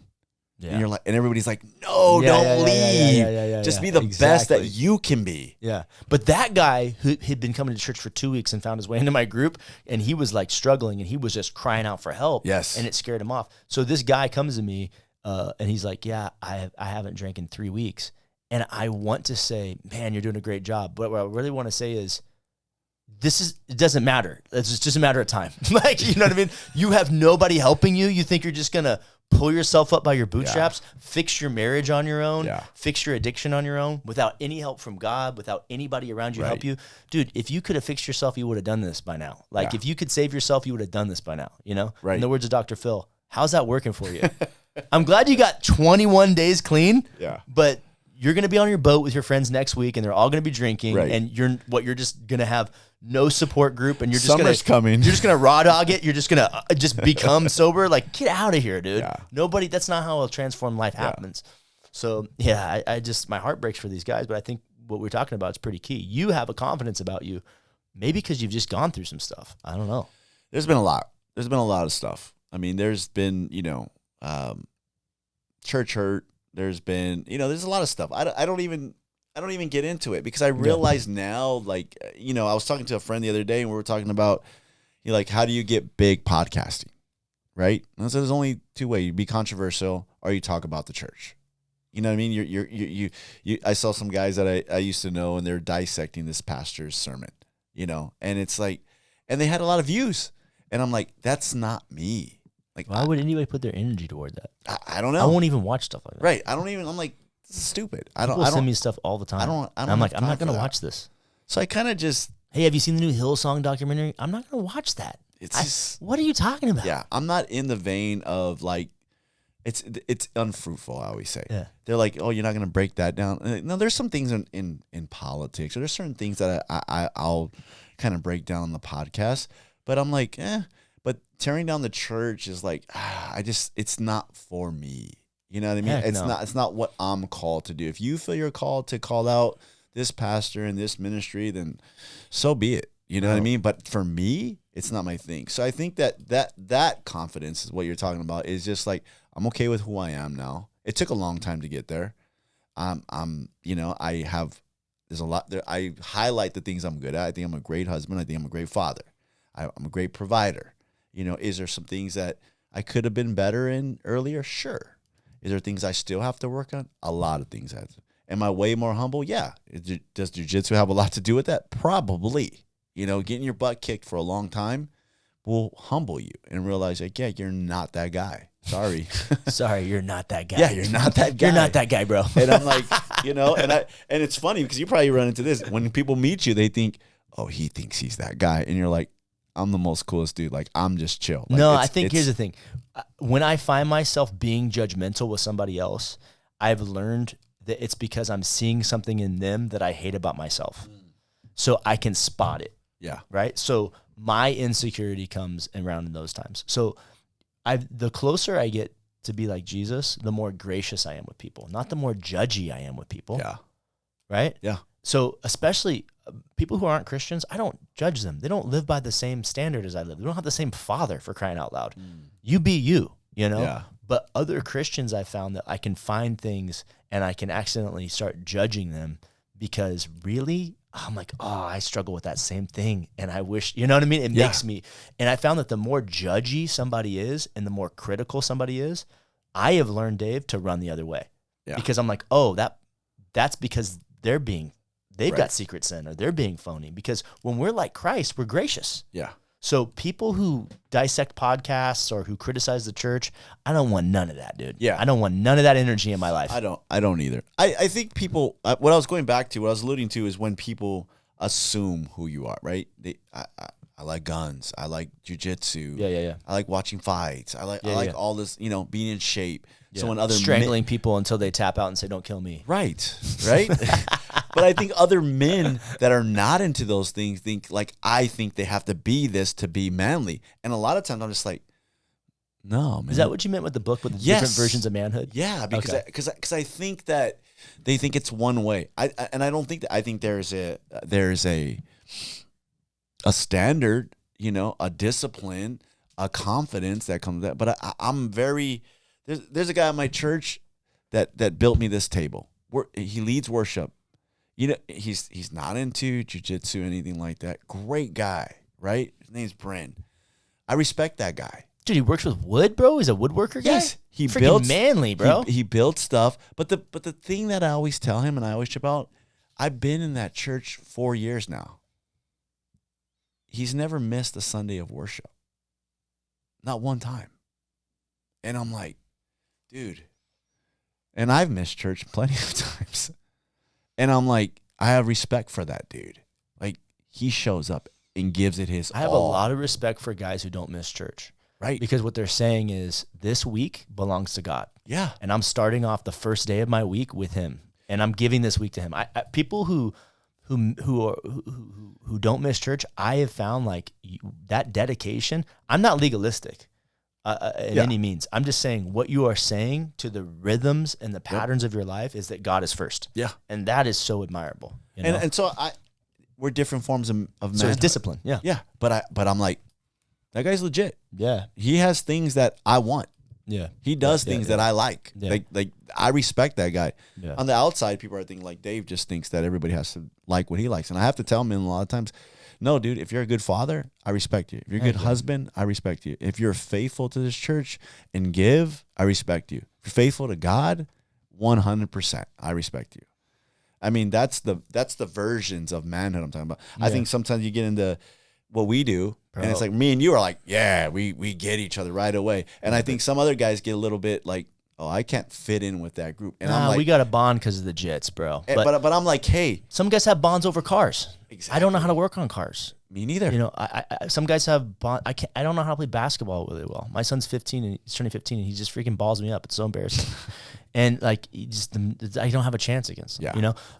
I'm not really that good at a lot of things, growing up with sports and stuff like that. So some of the typical manhood stuff is like working on cars, working with wood. You know what I mean? I did grow up doing construction, so I know how to use tools. There you go. But sports, playing basketball, playing football. I never. There's so many of those things that are like the prototypical or like stereotypical manhood stuff. Yeah. And I think what maybe you were saying about different versions of manhood is, that is not what defines manhood. Yeah. I would say what defines manhood is responsibility. And to be responsible, you have to put yourself last and put other people before yourself. And that's really what the kingdom is, right? Jesus says, I didn't come to serve. I didn't come to be served. I come to serve. Yeah. So I think that might be what stretches out across these different templates and versions of manhood, Right. Because in order to have a good marriage, you got to put her before you. Yes. You got to die to yourself. In order to be a good dad, you got to care more about that kid than you care about yourself. Yeah. In order to be good at work, you got to put your career, you got to be the best at work. It's not because you're talented oftentimes, it's because you're working the hardest. And what happens when you're at work and other people see you working the hardest? Your testimony goes up. Oh, yeah. Your witness goes up. Now people will respect you more. But if you're lazy at work and you don't show up on time and you're not a team player, hey, try to share the gospel with anybody. They ain't going to listen, bro. Yeah. Your life demands an explanation when you're good at work, when you have a marriage that is so valuable in our culture, right? When your kids are disciplined, people go, what's the secret to that? Yeah. I mean, I don't know how much we can control that. We try our best, but hey, we lead. Hopefully they follow. Yeah, we'll see. But I got a 15, he's about to be 15, and I got a 10, and I got a 9-year-old. What about you? 28, she'll be here any minute. She takes some pictures for us. And Sweet. then I got this guy right here, 24. What's the secret? We're a pretty open family, man. We talk about everything. We're super close. Sometimes talking about everything, it's not always the best thing, but being close. I mean, God's the center of our home for sure, you know. And they've had, you know, they're not perfect kids, my wife, you know, but they're good kids, you know. And I don't know if you know what I mean by that. Like they haven't made all the right moves, but compared to, you know, they don't do drugs, they don't party, they're not out, you know, sleeping around. They go to church, you know, they love God. I mean, me and my wife have always just been honest with them. If we're fighting, we're mad at each other. Hey, we're a little upset right now. We'll be fine though. We're gonna talk it out in a little bit, and we'll work on a few things. And I think that openness with them, you know, has been good. I mean, kind of what we were saying about being real. Yeah, back to that. Yeah. Just being real with the kids. Hey, you're struggling? Okay, we all struggle. Oh, they make a connection with that, right? Oh, you guys struggled too when you were young? Of course we did. What do you think? Yeah. We were talking today, this dude got a ticket. And I told him, I said, hey, I got a lot of tickets when I was young. Yeah. You'll get through it. Let's just find out what happens. You're going to be okay. Yeah. It's fine. Just don't do it again. Learn from it. That's it. And so that's been our secret. I mean, a lot of God, being faithful to God, setting the example for them, you know, not being somebody at church and then being totally different at home. We're the same people. My parents were like that. They were the same at church as they were at home. It's huge. My first pastor that I had when I was 20, he's the same at church as he was at home. And that builds so much trust. Yeah. You know. So they come to us and we just direct them to the Lord. There's been times where maybe they weren't as close to God as we would have liked, but we just love them and we just pointed them to God. Yeah. We're here for you. We love you. So it doesn't get easy when they get older. You know, when they're adults, it's tough. It's a lot tougher because you're more hands off. When they're small, 10, 9, whatever, get your butt to church. That's it. You're going to do what I tell you. Yep. When they're this age, you're not going to church today? No. What do you do? Yeah. I mean, what are you going to do? I mean, all right, we love you. You should be in church. But, you know, I mean, that's the thing. But, you know, you seem like fun. A good dad. Is he a good dad? Yeah? Scale of 1 to 10. No, I'm just kidding. Tell me a time when he wasn't. When I choked him out the other day. If you can go back in time and change one thing about your childhood, which you know, just my kids are getting bad. You can have Cam on your podcast. Yeah. You can ask him all these, hey, is your dad really that guy? Dog, my daughter's 9. She puts me on blast. I have to be the same person. I have to be real because she will air out she ain't holding anything back. She tells everybody everything. I'm like, sweetheart, there's such thing as a personal life. Everybody doesn't have to know everything. Right. It's funny, man. So real quick, we'll wrap this up, man, so we can go and row. Yeah, baby. Why pastor for you? Why be a pastor? Yeah. You were talking about how you have people in your life that want to lead, right? And I think that that's admirable, but you quickly were like, hey, there's a little bit of a danger zone then. Because why do you want to lead, right? Because we should want to serve. And the best leaders are servants, right? Mm-hmm. And I think for me, I didn't go to Bible college because I wanted to be a pastor. And I didn't even become a pastor because I wanted to pastor a church, really. I just wanted to win my friends to Christ. Like none of my friends would come to the church that I was at. And it was a great church for me. And the services were really long and it just didn't fit. My friends just didn't want, it was complicated, you know, it was, my friends didn't want to come to that. I guess that's the most honorable way I can say it. And I was like, well, I want my friends to experience what I've experienced. And so it was the biggest step of faith in my life to go to my father-in-law and be like, I think I need to start a church, you know, and he was on board with it. And, wow. You know, and my wife was on board with it. And we fasted, we prayed, you know, and I got another job somewhere else and moved to the Valley. And we moved to the Valley for the purpose of this. And we started a Bible study in our apartment. And we invited all the friends that would never come to church. Wow. And I said, if you just come to this Bible study and you do not believe at the end of this that Jesus is God and the Bible is true, I will never invite you to church ever again. I said, this is the one time. And they're like, really? I'm like, this is the one time. And so all my friends, you know, whether they were drug dealers or I won't even tell you these friends, okay? It was wildness.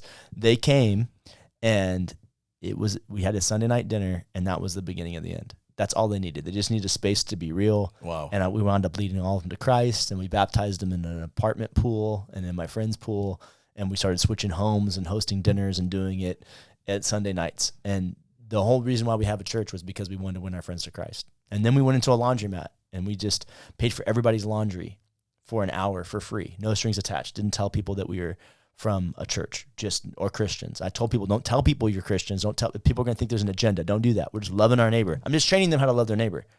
So they're giving their money and they're helping people. And man, within a few months, we had 2 of those laundromats going at the same time because there's so many people. Wow. And we had started 2 or 3 Bible studies in the apartments next door to the Bible study, next to the laundromats. So good. And I think that God wants people I think God is at work in people's lives. And I think what we were doing is just kind of sensing that, like, oh, God cares about them, and we're kind of meeting them where they're at. So never was our goal to have some gigantic mega church. You know, that's where we are today. But the goal was just win our friends to Christ.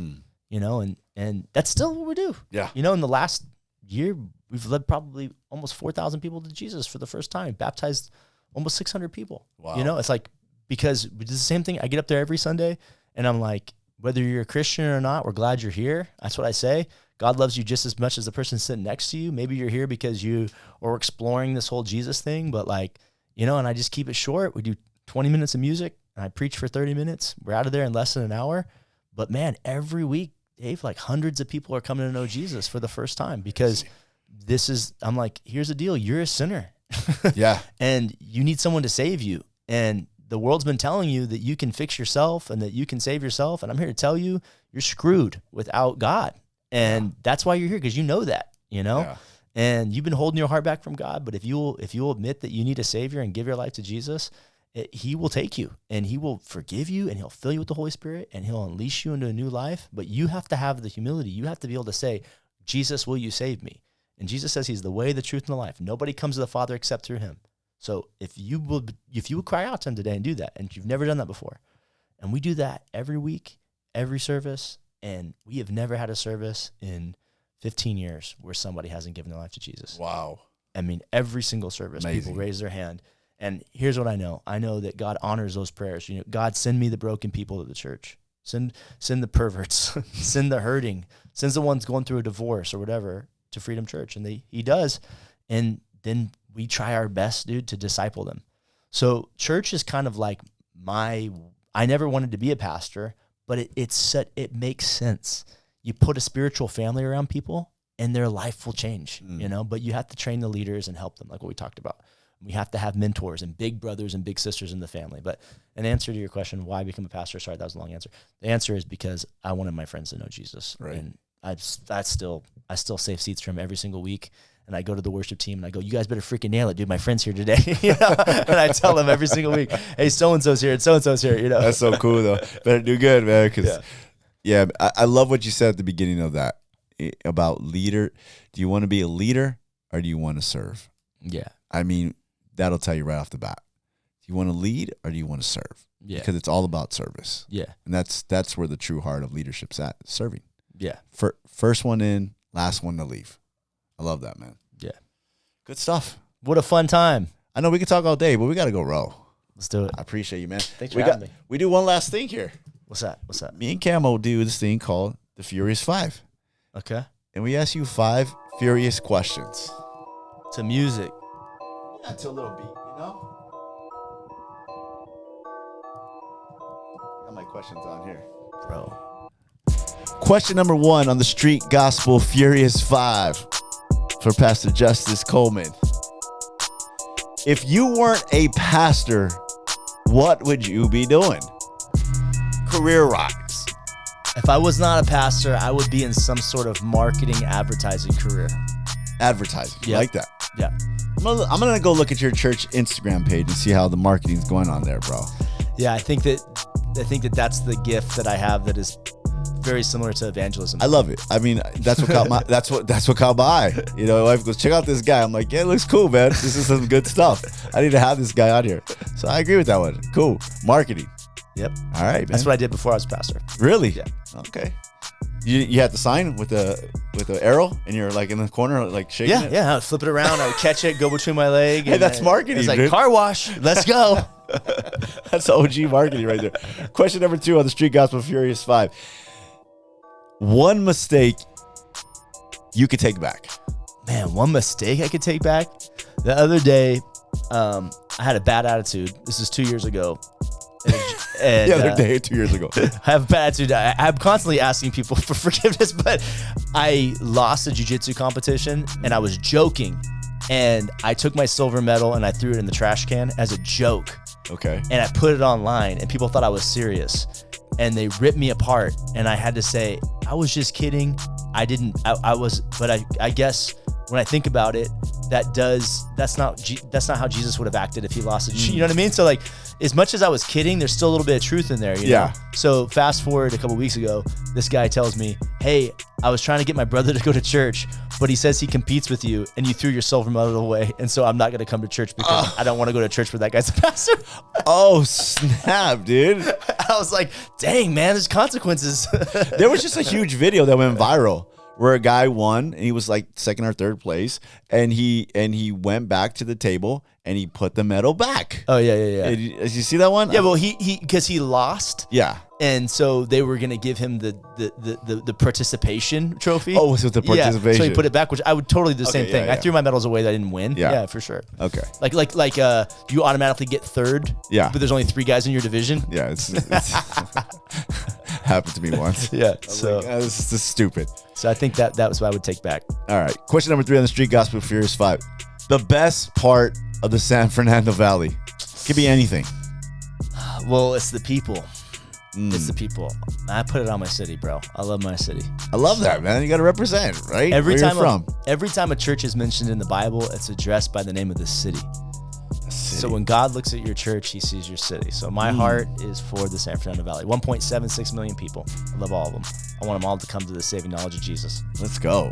I love that, man. Question number 4 on the Street Gospel Furious 5. Not when Justice Coleman goes to the gym, but when Pastor Coleman goes to the gym to work out. Yes. What is he listening to in his headphones? Dude, some girl in my Bible college and her boyfriend walked up to me the other day and they're at the gym and they go, what are you listening to? And they go, we're listening to worship music. And I'm like, you cannot get any gains to that worship music. You are not getting. You're a real one, man. I just pulled it down as Ozzy Osbourne. They're like, Pastor Justice, why are you listening to Ozzy Osbourne? I was like, because I'm trying to get jacked. What do you mean? Good luck with your whatever soft music you're listening to. Some of us need to get a couple extra reps in. Dude. I love it. I love it. It's crazy train to hell over here is what this is. I asked my boy Reverend Rudy. Rev Rudy, he's from Linwood, right?